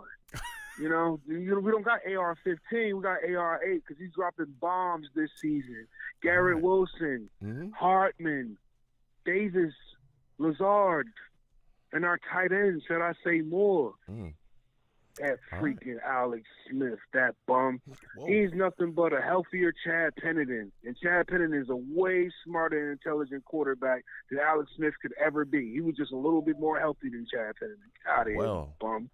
Well, all right. Hey, listen, Brick City says Alex Smith is flushed. Straight diarrhea. Straight porta potty water. That's what Alex Smith is. Straight porta potty water. All right. Well, Tell us how you really feel. On the turnpike going towards MetLife, you smell death in the air once you pass Newark, New Jersey, getting on the turnpike headed to, and all my Jersey and New York heads know when you going past Newark, New Jersey, past the airport, going towards MetLife Stadium, you smell that death in the air. That's Alex Smith's career. Wow. All right. Alex Smith. Okay. Salute, BC. I see you in the building. Let's talk about the schedule. Yeah, let's move on. I mean, you spoke your mind. I'm not dumping on Alex Smith. I respect him, but everybody has their feelings. I want to talk to you about Carl Lawson. How dare you? I want to talk to you about Carl Lawson and him restructuring his contract. How'd you feel about this restructure? Do you think the Jets did a good job? This is a championship move. This is something similar to what the Bucks did with Brady 3 years ago. I respect Carl Lawson as an athlete and what he brings to the table, his heart, his determination, his pass rush ability. But I want to give him an extra much respect because he could have been like, man, this is my money. I want to get paid, la, la, la, la, la. But he said, you know what? I want to go all in for a ring. So let me just restructure my contract so Joe Douglas can work his wizardry straight out of Hogwarts, and we can get some players up in here. He should be on the phone right now with Quan Alexander. Say, hey, you got $1 million last year. Yeah. All right, Quan, we're gonna give you a $2 million contract, or 1 or 2 years with incentives. It could be a 1-year deal out. If you get out of it with 1.5 mil with some incentives, Joe Douglas, I'm not worried about it. We're going to sign Q before training camp or during training camp. This is not going to get lingered on. Q is not a selfish guy. He don't comes off as selfish. He don't deserve. He's not S tier like Aaron Donald, but he's A tier. He's right under that, and he's still young. He's only 23, 24. Yeah. I mean, listen, Quinnen Williams is phenomenal. I think Quinnen Williams is one of the top defensive tackles in the league. But, I understand that the negotiations are going how they're going. But when you look at this, he did remove the New York Jets from his social media. And there's a lot of talk amongst Jets fans. There's this crowd that's growing in numbers that they should trade Quinnen Williams. I am not in agreement with that. I want to see Quinnen Williams stay a New York Jet. Heck no. I want to see him get re-signed, or I want to see his extension get worked out. But at this point, and this is my next question for you, Brick City. This is my next question for you. I know you got the takes. This is my next question for you. Quinnen Williams is probably looking for, to probably beat Simmons that just got his deal. I think he's making $23.5 a year. There's a lot of talk that Quinnen Williams wants 24, 25, maybe 26 million. If you're the Jets general manager, would you give him that? I'll stop at 25. Okay. I think that's around the ballpark of 25 mil. It could be like a 6-year extension, but it's really like more of a 4-year contract that we can get out of maybe in 3 to 4 years. I think Joe Douglas can front load that money for the first 3 years. He gives some a percentage of guarantees, and the rest can come with incentives. Mm-hmm. But the one thing I didn't like about Q was the removing the Jets and everything. That's not going to – I mean, come on. You doing that will get you out of here. Mm-hmm. I don't want to see Q get traded. I don't think Joe Douglas is the type of guy that will say, hey, we're going to trade the best player. But then again, he got rid of Jamal Adams. But I don't think this year he's going to get rid of Q. He's going to do everything to, make it right. I don't think Q is a selfish player. Mm-hmm. I think by his brother re-signing, I think we got a 3-year extension for his brother. Yeah. I think that played heavy in the favor in the negotiations. I know it's not the length of the contract. I know it's more guarantee based, but from my opinion, Q, I know he's not listening, but if he was listening, this is what I'll say to him as a fan, as a maybe a locker room teammate. Hey, bro, I know you want to get paid. I know you want to eat, big fella, but listen, we got to win the Super Bowl. Yeah. You're going to get more money, more valuable in the Super Bowl. Listen, I get it. You want your 5th-year option. You want to eat. You're going to eat barren injury. I don't wish no injuries on nobody unless it comes out of New England. Mm-hmm. Just try to talk to him like, hey, do what you got to do, but don't cause any distractions. That's the best way I can say it. Don't cause any distractions. I don't want this to be a Revis situation of 2010. Yeah. I mean, look, you never know. He might be listening. You know what I'm saying? I'm always shocked by who listens. So he might be listening. But listen, Q is beloved throughout the fan base, right? We all see what he does on the field. We all see how he puts in the work. I think it gets done. I think that there's other restructures that could be in the works as well. This is just what I'm thinking. C.J. Mosley might be one of them. We all know that Aaron Rodgers, his situation C.J. already restructured his. Well, I know that they're going to do – I think they're going to do something else. His. Yeah, I think they're going to do something else with his contract, though. There's been talks about that. We'll see what happens, but he has restructured before. But we'll see what happens with his contract going forward. I won't be surprised if it was Corey Davis next. Yeah, Corey Davis. I was just about to say that. Corey Davis is one of the guys, and also Aaron Rodgers, too. There's talks about his contract being reworked as well to really help the New York Jets out cap-wise. So I think once those things kind of get shooken out and everything, the landscape is a little bit clearer, I think that, we'll see Quinnen get re-signed. I'm just hoping that it's sooner rather than later, because let me tell you something. There's also rumors that there's other defensive tackles that are coming up to get paid, and they could end up pushing that number even more north.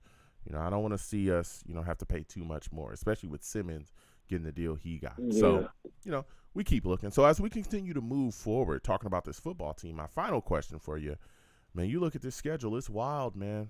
6 primetime games. We're going to be all over TV. The pressure is there. Man, what are your thoughts about the schedule? And when you look at the schedule, how important is it that our offense gets off to a hot early start to start the season? It's very important. That's why Aaron Rodgers is doing all the OTAs and everything coming in. That is tremendous, to be honest with you. So he can get chemistry with his receivers, get chemistry with the O-line, get chemistry with pretty much the whole offense. It's very important. The Buffalo game, 9-11, Monday Night Football, we smashing the Bills. I mean, I'm not going to say this is going to be like a total blowout, but I think we're going to beat them by 2 touchdowns pretty much. Based off of this factor right now, as of now, on paper, Buffalo took a major hit defensively last year. If they trade for Cooks or whatever the case, because they got his brother already. They drafted I think last year.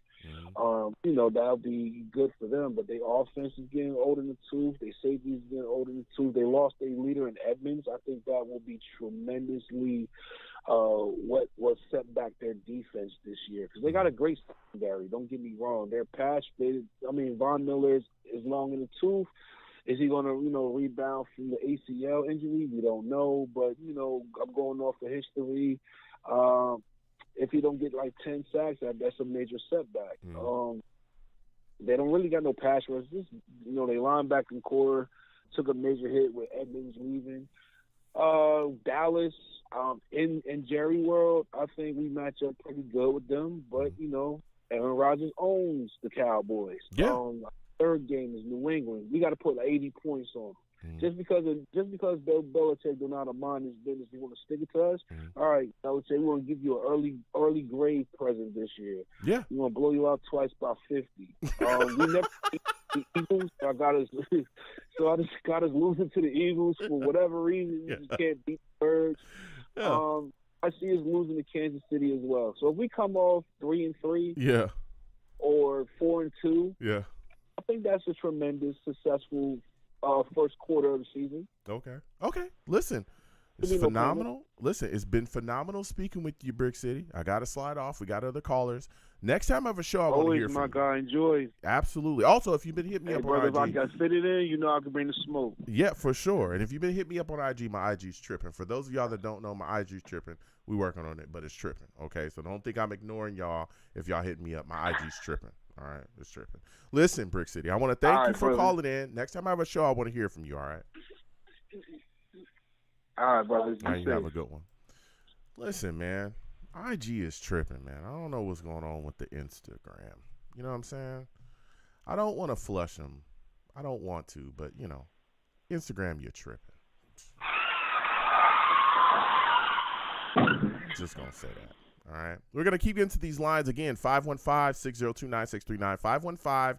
515-602-9639 is the number. Call in. Salute to all the savages in the chat. All right. We're going back and forth. Hot hot takes. We're going to keep getting to these lines. Again, 515-602-9639 is the number. Call in. We're taking our callers. Next, I'm going to go to my guy, Steve. Steve, I'm coming directly to you. North Carolina, other callers will be coming to you next, especially North Carolina.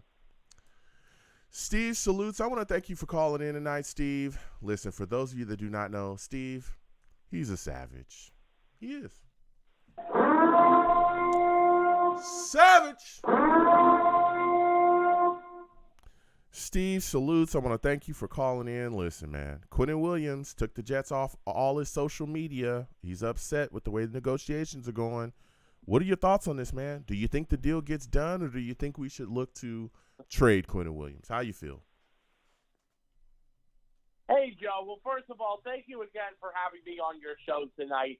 It's always great talking to you, about this team and the situation where we are now. Joe, here is the thing. Right now, we're in the middle of May right now. And listen, here is the thing. I don't blame Quinnen Williams a little bit about this whole thing right now. But let me tell you something right now. I am not up for trading him right now. Absolutely not. I do think the deal is going to get done. But the thing is, the deal has to get done before training camp ends in July. Mm-hmm. Listen, Quinnen Williams deserves to get paid, after the other players, Dexter Lawrence, the guy on the Commanders, Payne, Jeffrey Simmons, the other defensive tackle. The thing is, Joe, Quinnen Williams, he deserves to get paid. He does. Mm-hmm. And I really, really hope that it happens right before when training camp happens at the end of July. Yeah.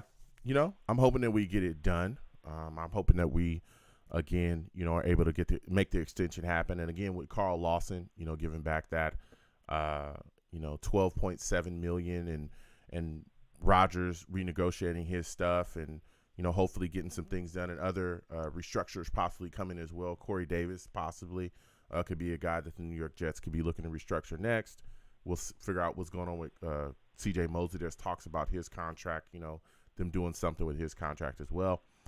I think once that all, the smoke kind of clears there, I think we'll see, Quinnen Williams get taken care of. But I just don't want to see this play out too long. I'm hoping that Quinnen Williams, that it just doesn't go too far and get too crazy. To me, and this is just me, right? I'm not the biggest social media guy. I think some of the stuff is just kind of tit for tat. You want to remove everything from social media. Okay, fine. That's not a big deal to me. But we've seen in the past guys really go nuts, i.e. a Jamal Adams. I'm just hoping that this situation doesn't become that with Q, which I don't. I think he's more of a team guy. I think he loves the New York Jets. I think he wants to be here. I just think he wants to, make sure that he gets paid. That's all it is, and I think it gets done. So I do think that it'll get done as well. But I want to get your thoughts on this, Steve. I just talked about it, the contract restructure with Carl Lawson. What are your thoughts about that, man? And do you think the Jets did a good job here? Absolutely, they did. I at first was one of the people that actually said that maybe one of the cuts we should have in the 2023 offseason was Carl Lawson. And the only reasons why I said that, Joe, you remember, Joe, when I did say it. And listen, I think Carl Lawson is a phenomenal player, and I'm very, very happy that he did restructure the contract because it does help with the cap space. The still biggest concern that I have about Carl Lawson is he is an injury-prone player, okay? He is the type of a guy that is really, really, really, really, really good when he's healthy, and we did see that a lot last year. Yeah. But if you remember, he has some injury history. He does have some injury history. Yeah, so look. It's still, Joe, yeah. It is still a little bit of the biggest concern. I am happy, though, that the Jets did restructure his contract. Yeah, I'm happy that they did as well. Look, I talked about this. I understand why some Jets fans, wanted to move on from him and was talking about cutting him and moving forward, right? But I was never one of those guys. I understood it from a standpoint of cap and all that, but we weren't hurting for cap. Carl Lawson is a pass rusher, and he's solid. And, again, he had 7 sacks this past season. This is the first year coming off of that ACL tear. Second year, he's going to be unbelievably phenomenal. We still saw him get physical and go out there and do his thing. So it's like, why get rid of that? Especially when you're a team that has struggled rushing the passer the way that we have these past couple years. I just talked about it. We haven't, before, the guys that we collected here, we hadn't had a legitimate pass rusher since John Abraham. That's insane. That's insane. You can't survive in this league in that manner, right? You can't do that. That's why our defense is good now, because we can rush the passer. Go ahead, Steve. Give me your thoughts. So now, Joe. Yeah, no, listen. At the end of the day, I am happy that Carl Lawson did get his contract restructured, and now he's going to spend another season with us. Mm-hmm. But now, Joe, there is something I got to talk to you about. And this actually, I think, happened either yesterday or a couple of days ago. If you remember the Pat McAfee show, that Aaron Rodgers has been on, there was a guy on the Pat McAfee show, and I think one of the other callers said this. You know what this guy did on the Pat McAfee show? He trashed Fireman Ed. I don't know if you saw it, Joe, but he trashed Fireman Ed. I didn't see it. And when I listened to this guy, oh, no, Joe. Go ahead. Joe, it was so bad that even Fireman Ed himself went on the Pat McAfee show and literally told Pat McAfee about because the thing is, you know what this guy did? He called Fireman Ed a quitter. He called him a quitter. Oh, my goodness. Remember when go Fireman ahead. Ed took off for some time? Yeah. You know why he took some time off, Joe? Yeah, go ahead. He took some time off because he had some issues going on. And this guy apparently is something to do with the Boston something, because obviously he must be a New England fan. Yeah. But Joe, the way how he trashed Fireman Ed on the show, it was disgusting. Yeah. And Joe, I got to talk to you for a second about Fireman Ed. I know you've spoken to Fireman Ed before in past shows, but Joe, you got to tell me about how he is one of the most phenomenal Jets fans you've ever seen in your life. Fireman, first off, look, I often see Jets fans, or they're Jets fans, okay? It's just Jets fans. I've seen it personally where there are some Jets fans that have issues with Fireman Ed for whatever reason, right? They call him a quitter. They say, oh, you don't come to the games and all that nonsense. I am here to say, bro, knock it off, okay? I've met Fireman Ed personally and talked to him a lot of times. And I'm not just like talking about just the team. No, I've ran into him before. Joe, what's up? What's going on? Like, I've kicked it with him personally, like multiple times. Fireman Ed loves the team the same way we all love the football team, all right?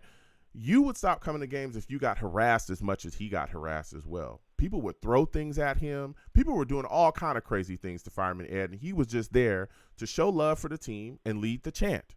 That's why he stopped showing up. That was one of the reasons. That was one of the major reasons why he stopped showing up. Mind you, he's sitting in the crowd with the rest of us. Like, he wasn't like on the field or in a press box. No, he was in, like, you could go to the games and walk to the section wherever he was at and sit there. So, look, I understand that some Jets fans have issues with him for whatever reason, right? I'm not here because people have their own things. I'm telling you that Fireman Ed, I've met him, kicked it with him. He's a good guy. I don't have any problems with him whatsoever. I think that him, being at the stadium, leading the chant is wonderful, and I don't get it.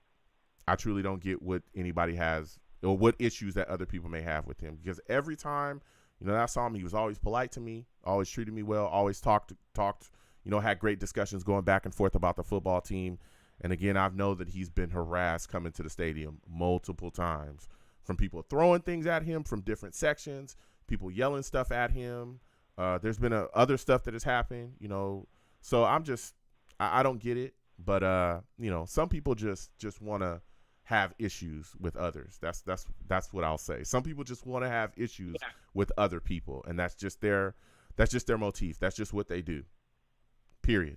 I just want to have a problem with this guy because he loves the team and he's a great representative, and that's that. So it is what it is. I let the haters hate, but salutes to Fireman Ed and what he does, Steve. So I hear you, man. I didn't see that, but I'm glad I didn't, because again, I've heard about this for years about people having issues with Fireman Ed and him leading the chant, which is ridiculous. All right, like, let me tell you something. I've been there. I've been there when that Jets chant is rocking and he's leading it, bro. It's a different feel. It's a different feel, Steve. Give me your final word. Joe, I've been at tailgates, Joe, And let me tell you something. He is one of the nicest people you would ever want to meet. Mm-hmm. And I'll never forget when Aaron Rodgers spoke about the Jets fan base the first time. One of the reporters asked him, so what do you think about the New York Jets fan base? And then he goes, well, the Jets fan base is definitely very passionate. I saw it at Lambeau Field. And then, of course, it all starts with Fireman Ed. When this was a thing Fireman Ed mentioned about this a couple of days ago, after when Aaron Rodgers had his introductory press conference. Fireman Ed got so emotional, he started crying of tears of joy. Yeah, he loves the team. Aaron Rodgers already is showing support for him, and for this fan base. Yeah, he loves the team, Steve. He loves his team. He's not, this is not like an act or nothing. No, he really loves the team, just like everybody else does. Like I said, I've never had a problem with him. Yeah, maybe other people do for various other reasons. I've never had a problem with Ed. I think he's, a good fan. And let me tell you, that the atmosphere and the Jets chant, all that stuff, that goes into, helping the football team. Various players around the league talk about how they hated coming to MetLife or hated coming to wherever the Jets were playing because you could hear that chant and it would jack things up on the field for them in their communication. So, look, like I said, I understand various people have problems with him for various reasons, to each his own. I have no issues with Fireman Ed and, hope to see him at more games upcoming. Now, we're talking about games here, Steve. Man, there's a lot going on this Jets schedule. Since the last show has been released, we got 6 primetime games, Steve. 6. All right. Give me your thoughts about all of the shine we're going to get on TV. And what game are you the most excited to see this upcoming season? Give me your thoughts quickly. This is my final question for you. Well, yeah. So the thing is, when I look at this, when I look at all the of these primetime games we have, the Monday night game, the first game of the year, everybody all thought it was going to be against the Giants. Well, now it's going to be against Buffalo at home. And you know what? That game, I think, between the Bills and the Jets on Monday Night Football at home, MetLife has to be electric because it's going to be Aaron Rodgers' debut. We're playing our arch division rivals, the Buffalo Bills. And it could show, hopefully, in that first game, that we can make that big step going forward. The other games, talking about, week number 4, we're playing Patrick Mahomes, the defending Super Bowl champion Chiefs at home in week number 4. And someone did mention, this will honestly be, and hopefully it will happen, but this is going to be the first time that Aaron Rodgers and Patrick Mahomes will face each other. And you want to hear this?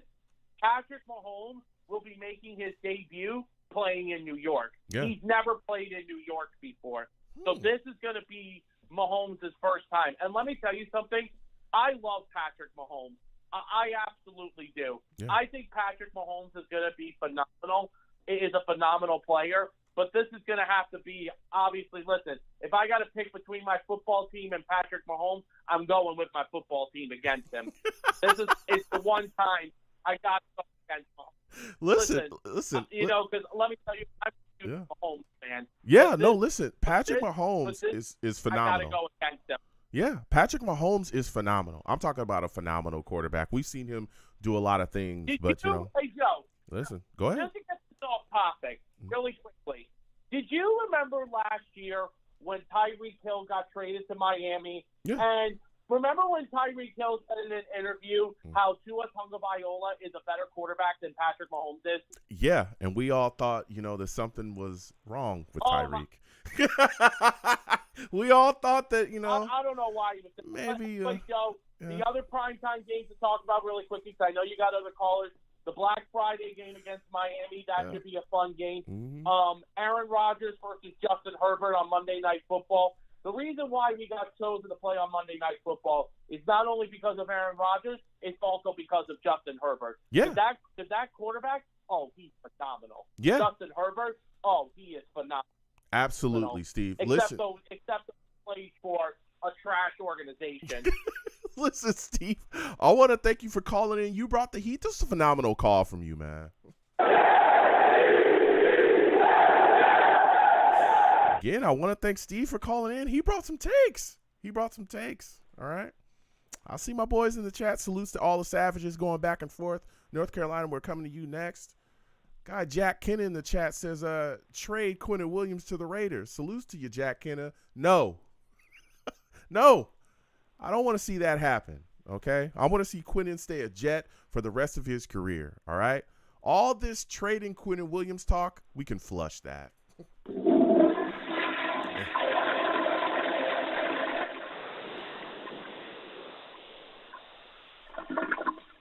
Hear that crisp flush? Get that out of here. All right? Get that, all that talk about training Quinnen Williams, him being on another team. No, no, no. Not happening. Not happening. He needs to stay here, okay? He needs to stay here. All right? This schedule is something else. That Black Friday game, 12 p.m.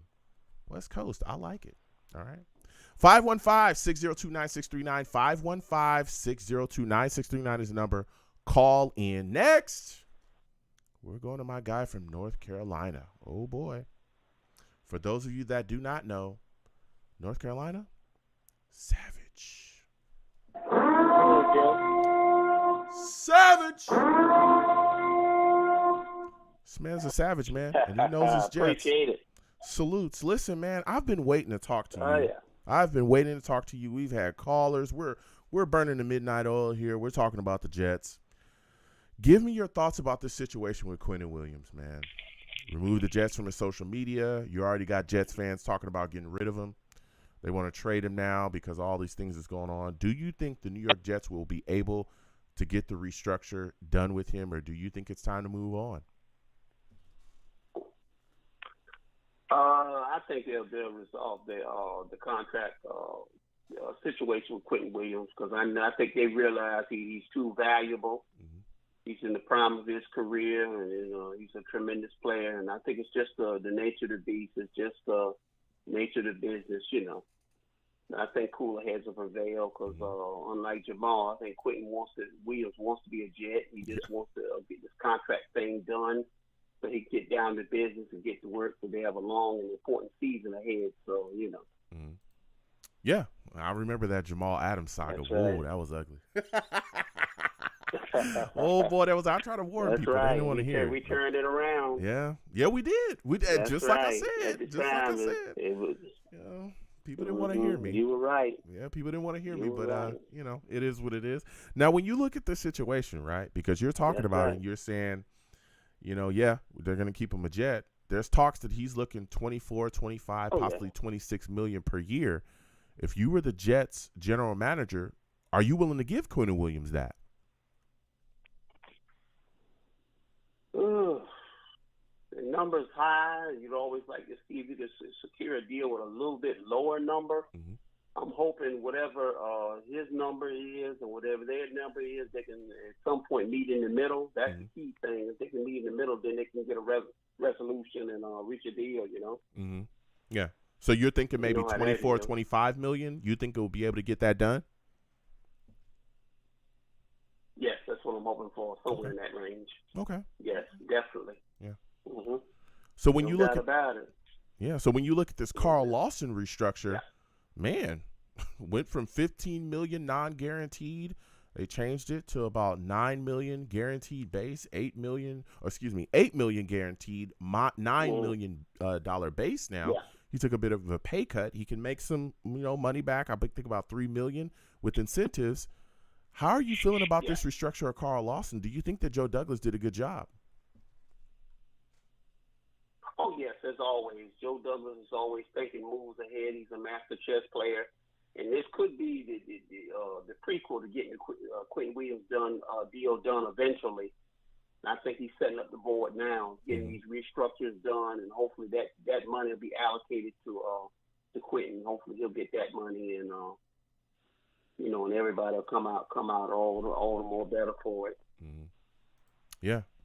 There's a lot of things moving. Like I said, initially there was a lot of talk about, cutting ties with Carl Lawson. Yeah. I never had an issue. I like Carl Lawson. I never had an issue with Carl Lawson. I did have some concerns with him and Corey Davis, the number, the cap number. That's the biggest concern I had. But hearing this news that they got in restructured, I feel really good about the Lawson situation. I'm looking forward to a great year from him this year. Yeah. You know? I am as well. There's also a lot of talk from some Jets fans about getting rid of Bryce Huff. What are your thoughts about that, man? I'm a guy. I don't understand it at all. Are you? Bryce Huff. Go ahead. I don't understand it at all. I think a lot of the times the fans are not thinking. They're not using their heads. Wasn't Bryce Huff an undrafted free agent? Yeah, he was. I know he was, very talented. And the key thing is we made the switch to the 4-3. Mm-hmm. We put him in a scheme which is ideal for his ability and at his physical size. Mm-hmm. By his stature being a little smaller, a little lighter. More initially of a situational pass rusher, and he's really blossomed in that role and become a star. And now when this player is hitting the prime of his career, he's a burgeoning player, an ascending player. No, you don't want to cut ties with those guys. You want to see it through. You want to extend them. You want to see how much further their career can go. Mm-hmm. But this is an ascending player. When you look at the Jets' history, going back to John Abraham, remember we always say we haven't had a pass rusher since John Abraham. Man. We finally have one. And then we took this kid, Will McDonald, and things are really looking up. This Jet D-line is magnificent. It's a wonderful unit. Mm-hmm. John Franklin Myers and Quinnen and Jermaine Johnson. This is a wonderful unit. I think this is the best unit, even though it was a different alignment. This is the best defensive line unit we've had since Rex coach. As you remember at the time, we had Sheldon Richardson, Bo Wilson, Damon Harris, Leonard Williams, and all of that. We were pretty loaded at that time. And, I love what they've done with this unit. And they've finally done what I wanted them to do ever since they drafted Sheldon Richardson. You know what that is? Switched to the 4-3. Mm. When the Jets drafted Sheldon Richardson, and you remember Darren Lee, who failed with us, I want us to make the switch then to the 4-3. Sheldon Richardson would have been a beast in his prime and a 4-3 scheme. You look at what we've done with Quinnen Williams. You imagine Sheldon Richardson in that scheme. Wow. Woo. Man. Wow. A 4-3 scheme. Yeah. And that's why I think they put it together. And it's good that the organization is forward thinking. They got the right coaches like Salah to make that transition. Mm-hmm. And looking at what they've done with Bryce Huff, they added Will McDonald, and it's the way it's shaping and the way it's coming together. This 4-3 defensive line, this is a dream for me because I go back to Neil Sack exchange, and I remember the 4-3 that we ran at that time, which was elite. Yep. And I've been dreaming about this for a long time. And then you remember they made the switch to 3-4. Oh man. And then we had all these defensive coaches, and all of them wanted to stick to. Remember that? All of them. Even Rex, Rex on my board, but he wanted to stick to the 3-4. Yep. And I always wanted to make that switch, and finally we've done it. Yeah. And we got the right players for the scheme and everything. It's just a perfect marriage of talent and scheme, and right now it's perfect. Yeah. I think things are looking up. I'm hoping eventually, long term. You mentioned Bryce Huff. I'm hoping we can extend him and give him a contract extension. At least we franchise tag him. Is that right? Mm-hmm. Well, we signed him to a restricted free agent tender. He signed it. He signed the tender, and I think he had like a second round tender on him, and so he signed it, and nobody offered a second rounder. But there's just a lot of talk from Jets fans about moving on and getting rid of him and trying to get a fourth rounder. It's like, what are you guys doing? Oh, no. Listen, in this league, it's about rushing the passer. You have to have depth at edge. You have to.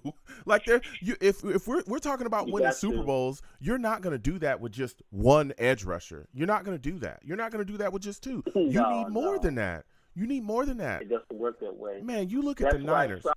Salah being the perfect coach is exactly. Mm-hmm. Exactly. You look at the Niners, right? When Salah was there, they had multiple guys. They still do. Multiple guys that they throw at you. Multiple guys they throw at you to get to the passer. If you think the 49ers only can rush the passer with just Bosa, you don't watch the Niners. I'm stuck on the West Coast. I'll watch them, okay? They got multiple guys that they throw at you. Bosa's one of them for sure.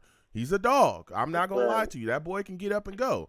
But you got Warner, you got other guys as well within that depth that they just throw at you and they get you and they crush you. Look at the Ravens, the Eagles. Look, they just geared up again. Like, that's right. Come on, man. They keep the heat on you. Oh man, all day and all night. Heat on you. And what Saleh's doing is he's bringing that to New York. He's replicating, actually getting it done. It took another year or so to install it his system.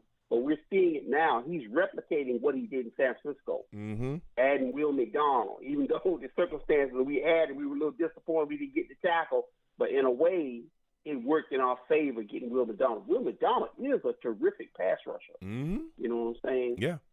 I think we're going to wind up taking a situation that was so disappointing and watch how the Jets are going to turn this around. They're going to make Bill Belichick regret this. Oh, man. I can see it happening. We're going to make him regret this. Man. You know? I want to put up 50 points on Belichick. I'm telling you, I want to put up like 50 points on that man. Go ahead. You know, I'm convinced that we're going to beat him. I don't think it's a matter of or if we're going to beat him. It's going to matter what the margin of points is going to be. We're going to beat him. We're going to beat him, and I'm predicting we're going to beat him handedly. We're going to beat him by at least 2 scores. Yeah. And if we can get this thing lined up and get this team at full strength and full capacity, because they really not had to deal with us at full strength. Every time we played the Patriots, we always had some kind of injuries or something going on. Yep. But I want to see what it's like to have this team at full strength. I'm talking about with Mekhi Becton, Elijah Vera Tucker, Lincoln Thomason playing up to his Pro Bowl form. This kid Pittman, you know, being everything they're saying he is as a center prospect. I want to see all the pieces, you know, and get Breece Hall healthy. And I think the saving grace for the teams that face us early, they're fortunate that Breece Hall, you know, because he's coming off that knee injury, the Jets are going to kind of take their time with him and integrate him back into the fold slowly, you know. Yeah. I think that's the saving grace for them in Kansas City. Because I always believed that we could beat Kansas City. Kansas City is a very formidable football team. They're a great program. Yep. I have nothing but admiration and respect for what they've done. They've done it the right way with Mahomes. But I think we can beat them because I think we have the right balance. Yeah. The balance that the Buffalo lacks. We run the ball. We got Breece Hall. We got Michael Carter. We have a talented offensive backfield. And I think the combination of that and Aaron Rodgers executed out of the passing game, I think would be the balance we need to put Kansas City down. Yeah.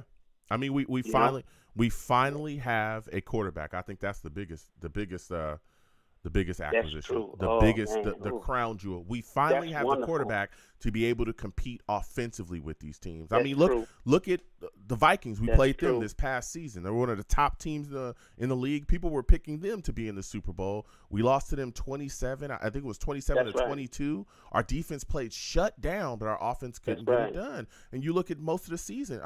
We were 6-game losing streak to end the season. We could have made the playoffs. We just win 1 game, couldn't do it. 3 of those games, we didn't even score a touchdown.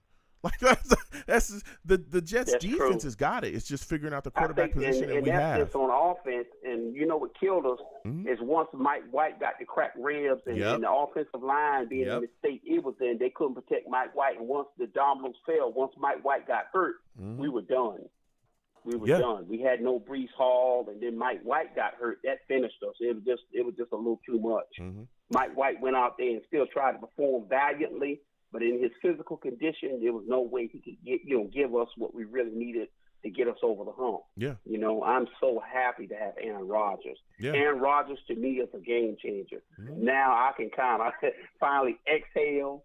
I feel a lot better. I feel more confident and relaxed. And even if we, let's say in some of the game, you know, get up to a little slow start in the middle of the game, you know, especially at the beginning, you know, I feel confident once he gets a rhythm and complete some passes, we can make up a 10-point deficit in a hurry.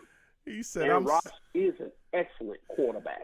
He said, I'm sleeping better. I'm feeling good. I wake up. I feel a little bit better. I stretch out a little bit better. Aaron Rodgers, my QB, it makes everything better. Right. Now, my final question. It does. You can rest well and be more at ease, you know? Yeah. Because, you know, with Zach and other quarterbacks that we've had, If we get down by 10 points, it was almost a death sentence. That's a fact. If we got down by 10 points. Yep. Now we get down by 10 points, and it's early in the first quarter. You don't even have to worry about that. Aaron Rodgers can make that up in a snap. Easy. He can make that up. Once he gets in a rhythm, that's it. Yeah. So Once quickly, he get in the rhythm and throw the first touchdown pass, yeah, quickly right. before I let that you go, momentum, he'll gain. Yeah, that's right. I'm sorry. Quickly before I'm going to have to let you go in a second because we're getting short on time. But quickly before I let you go, the Jets have 6 primetime games, this upcoming season with the schedule. What are your thoughts about that, man? And are you concerned about the pressure folding this football team? Give me your thoughts quickly. Absolutely not. I think Saleh has gained some coaching experience that's prepared him for this moment. And I know Aaron Rodgers, he's cool, calm, and collected. He's not even worried about it. Mm-hmm. He's got his OC. Things are lining up. We have the right talent surrounding him. Hopefully the O-line can bounce back and be what it was projected to be last year, which was a top 10 unit. And I think it has a chance to be that this year if Beckton and crew are healthy. Mm-hmm. So I feel very good about our chance of prime time. And I think we're going to turn our prime time misery, we're going to turn that around. So we're going to get much stronger and more confident quarterback performance and more confident performance, and I think it'll make the difference. And also, before I go, I know they've been talking about the Black Friday, the Jets playing on Black Friday. I heard they put their bid in to be a regular participant in Black Friday, which I think would be cool, because, remember the Cowboys always got Thanksgiving. Yes. Cowboys and the Lions traditionally always played. Yep. It would be kind of nice to see the Jets sporting their stealth black for Black Friday, kind of bring out this stealth black and get to play on. But I hope they get it, Yeah, that's wonderful. I hope they do as well. Listen, I got to slide off before they shut off my lines, Blog Talk be trying to hate on me a little bit, but I really enjoy talking to you. Next time I have a show, I want to hear from you, all right, my friend? Oh, yeah, we'll talk again. Absolutely. You have yourself a good one.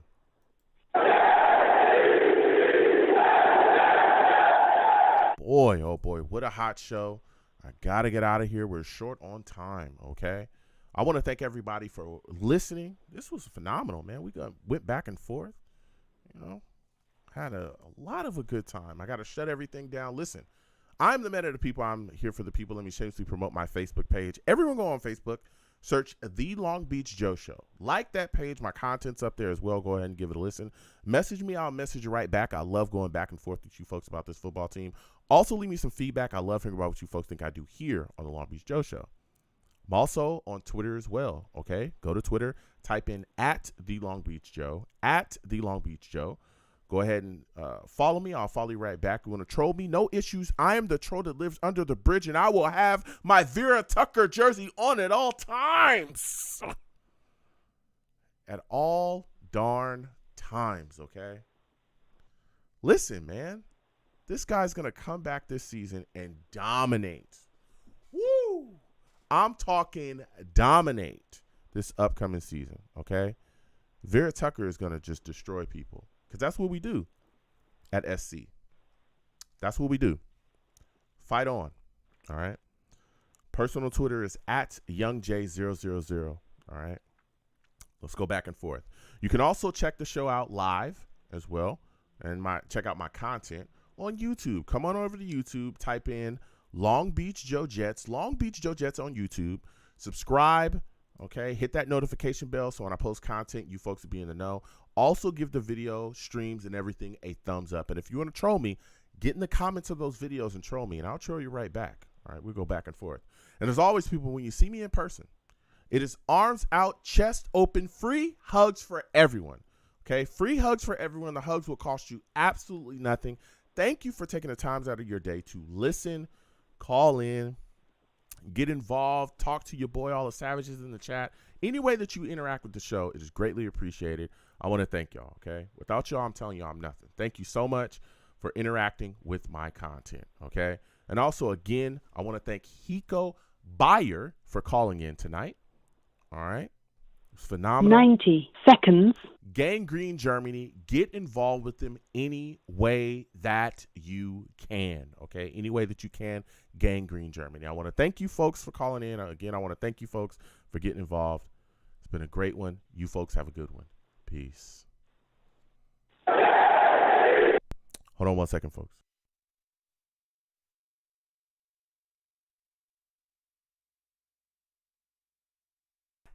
Pow. Okay, I should be back quickly because I got to get out of here. Listen, for those of you that are new, okay, stay put, exclamation point. Uh-oh. Link. Okay. Links are in the chat. Okay, that link tree is the links to all of my social media platforms. Also has the link to my other YouTube pages as well. For those of you that watch my reactions, more reactions coming very soon, okay? I have them up. Please check that out. If you have not subscribed to this channel, subscribe to this channel. This radio show happens year-round, okay? Year-round, we have a lot of fun. I take live-in calls, as y'all saw tonight.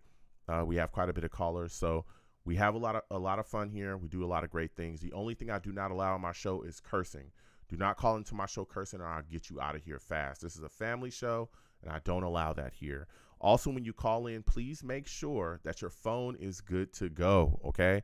If your phone sounds terrible, a bunch of wind or crazy things in the background, or you got a bunch of wacky background noise, I'm going to move on from you. I can't have that, because if I cannot hear you and my audience can't hear you, how are we going to understand what you're saying? Okay? We're not. You know what I'm saying?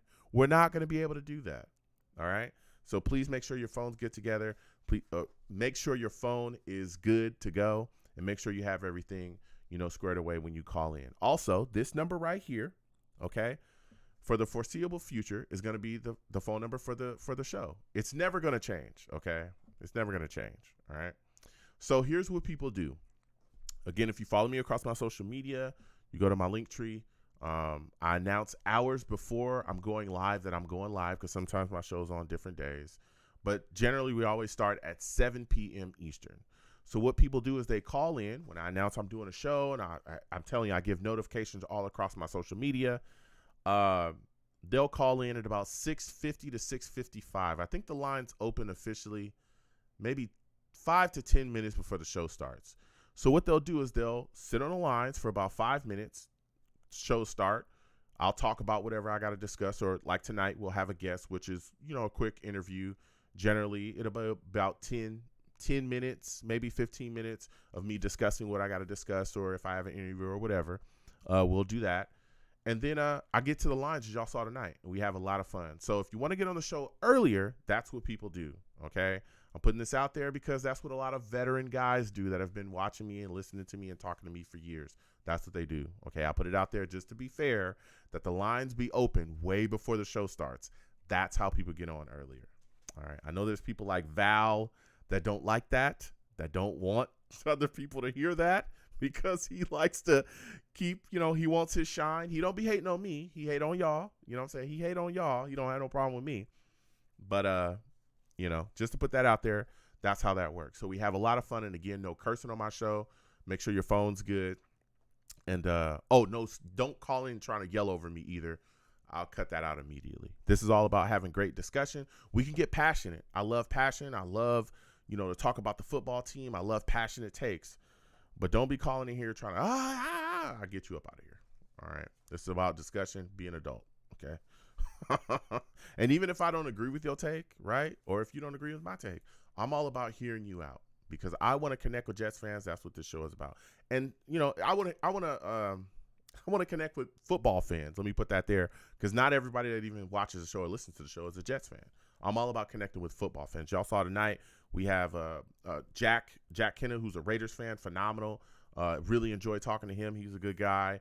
I know we have like a Kansas City fan in here as well. Salutes to him. There's various other fans, Falcons fans, Patriots fans, all kind of fans that come in here and talk about the Jets. As y'all saw, Val Outlaw says, mute this. Yeah, I'll tell y'all, he be hating on y'all. I don't have no problem. He don't have no problem with me. He wants y'all to stop. You know what I'm saying? He wants to call in and get his shine on. So call in early, 6:55 p.m. Eastern, and you can get on earlier. That's how you get on the show earlier. I'm just saying, I just put it out there to be fair, so that people don't be like, oh, Joe, you preferential treatment. Like, no. Keep in mind also, speaking of preferential treatment, there's people that think that because they're a Jets fan for 30 years, right, that when they call in, that I should just go directly to them instead of going down my queue. Keep in mind, I have a queue system. So when you call in, I can see you. I can literally see you. All right. So when you call in, that's how, we slot the time. Keep in mind, my hold times are not long. They're about 5 to 8 minutes generally. We get a great discussion. So if you wait, you'll get on the lines. No issue. You'll get on eventually. No problem. Okay. If you just wait your time, it'll be what it is. Okay. Val be hating on y'all. So you'll get on, no problem. Okay. Now here's the deal. Just because you've been a Jets fan for 20 years, I don't care about that. Okay. Whatever, time that you called in or whatever slot you called in, that's where I'm going. I'm not going to skip everybody in the queue just to go to you because you've been a Jets fan for 20 years. And I say that, respectfully. But I value people's time. I don't care if you've been a Jets fan for 20 years or 20 minutes. If you want to talk about this team, you want to discuss football with me, believe me, you stay in that queue, you wait your time, and I'll come directly to you. All right? That's all. And I respect everybody. But just wait your time, and, I'll definitely come to you. So we have a lot of fun doing that. We also do live game reactions. We'll be doing that this upcoming season. Keep in mind, my schedule's a little wacky, excuse me. And so when it's time to do that, y'all know we'll go live. We watch the games together. And then directly after the games, live radio show. All right. Don't call into that show cursing. It's tough, especially in the past. I mean, we got Aaron Rodgers now, so things should be a lot better. All right. But, those shows are hot, so be prepared for that this upcoming season as well. And again, please subscribe, hit that notification bell, like the videos and the streams as well. I appreciate it. And share it across your social media with your friends and your family. So, yeah, we have a really good time here. We have a lot of fun. Also, if you catch me gaming as well, I'll get back to that at some point. My schedule is just it's wild.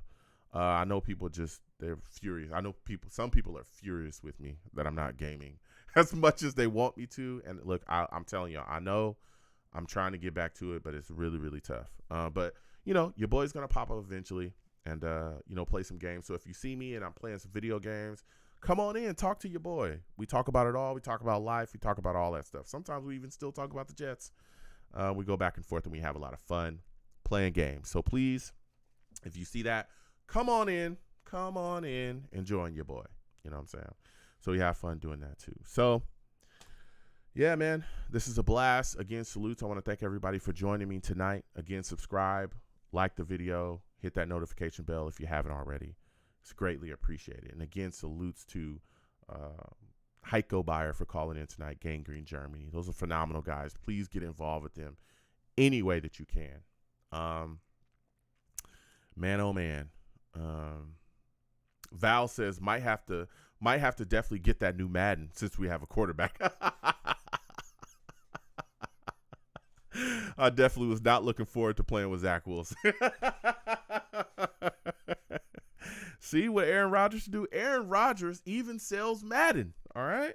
He got Val looking to buy Madden now. Get Zach Wilson up out of here. He's still on the roster, Val. He's still on the roster. But yeah, you got a better quarterback that you can start. You know what I'm saying? So yeah, it's going to be very fun playing that game now. All right. He said, I'm going to buy Madden. All right. I'm going to get on up out of here. Listen, Val, salutes. I want to thank you for being in the building. Jets Turbulence, always good to see you in here as well. Salutes to you. All right. Man, oh, man. Sean Bennett, salutes as well. Ali, salutes. Good to see you in here. You know what I'm saying? Salutes to everybody. Man, just salutes to everybody that came on by. Say what's up to your boy, man. That got involved with the show anyway. Man, this was a lot of fun. Jack, always good to see you in here as well. Salutes to you. KC, salutes to you. BC, salutes.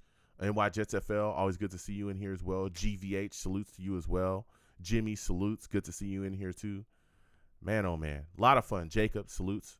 A-Fung, salutes to you as well. Pick Six, salutes. Good to see you in here. Dino. You know, all the guys, man. All the people, excuse me. Ladies as well. Salutes to you. All right. Enjoy yourselves. Be safe out here. Listen, folks. Be safe. Okay, be safe. This world is getting crazy.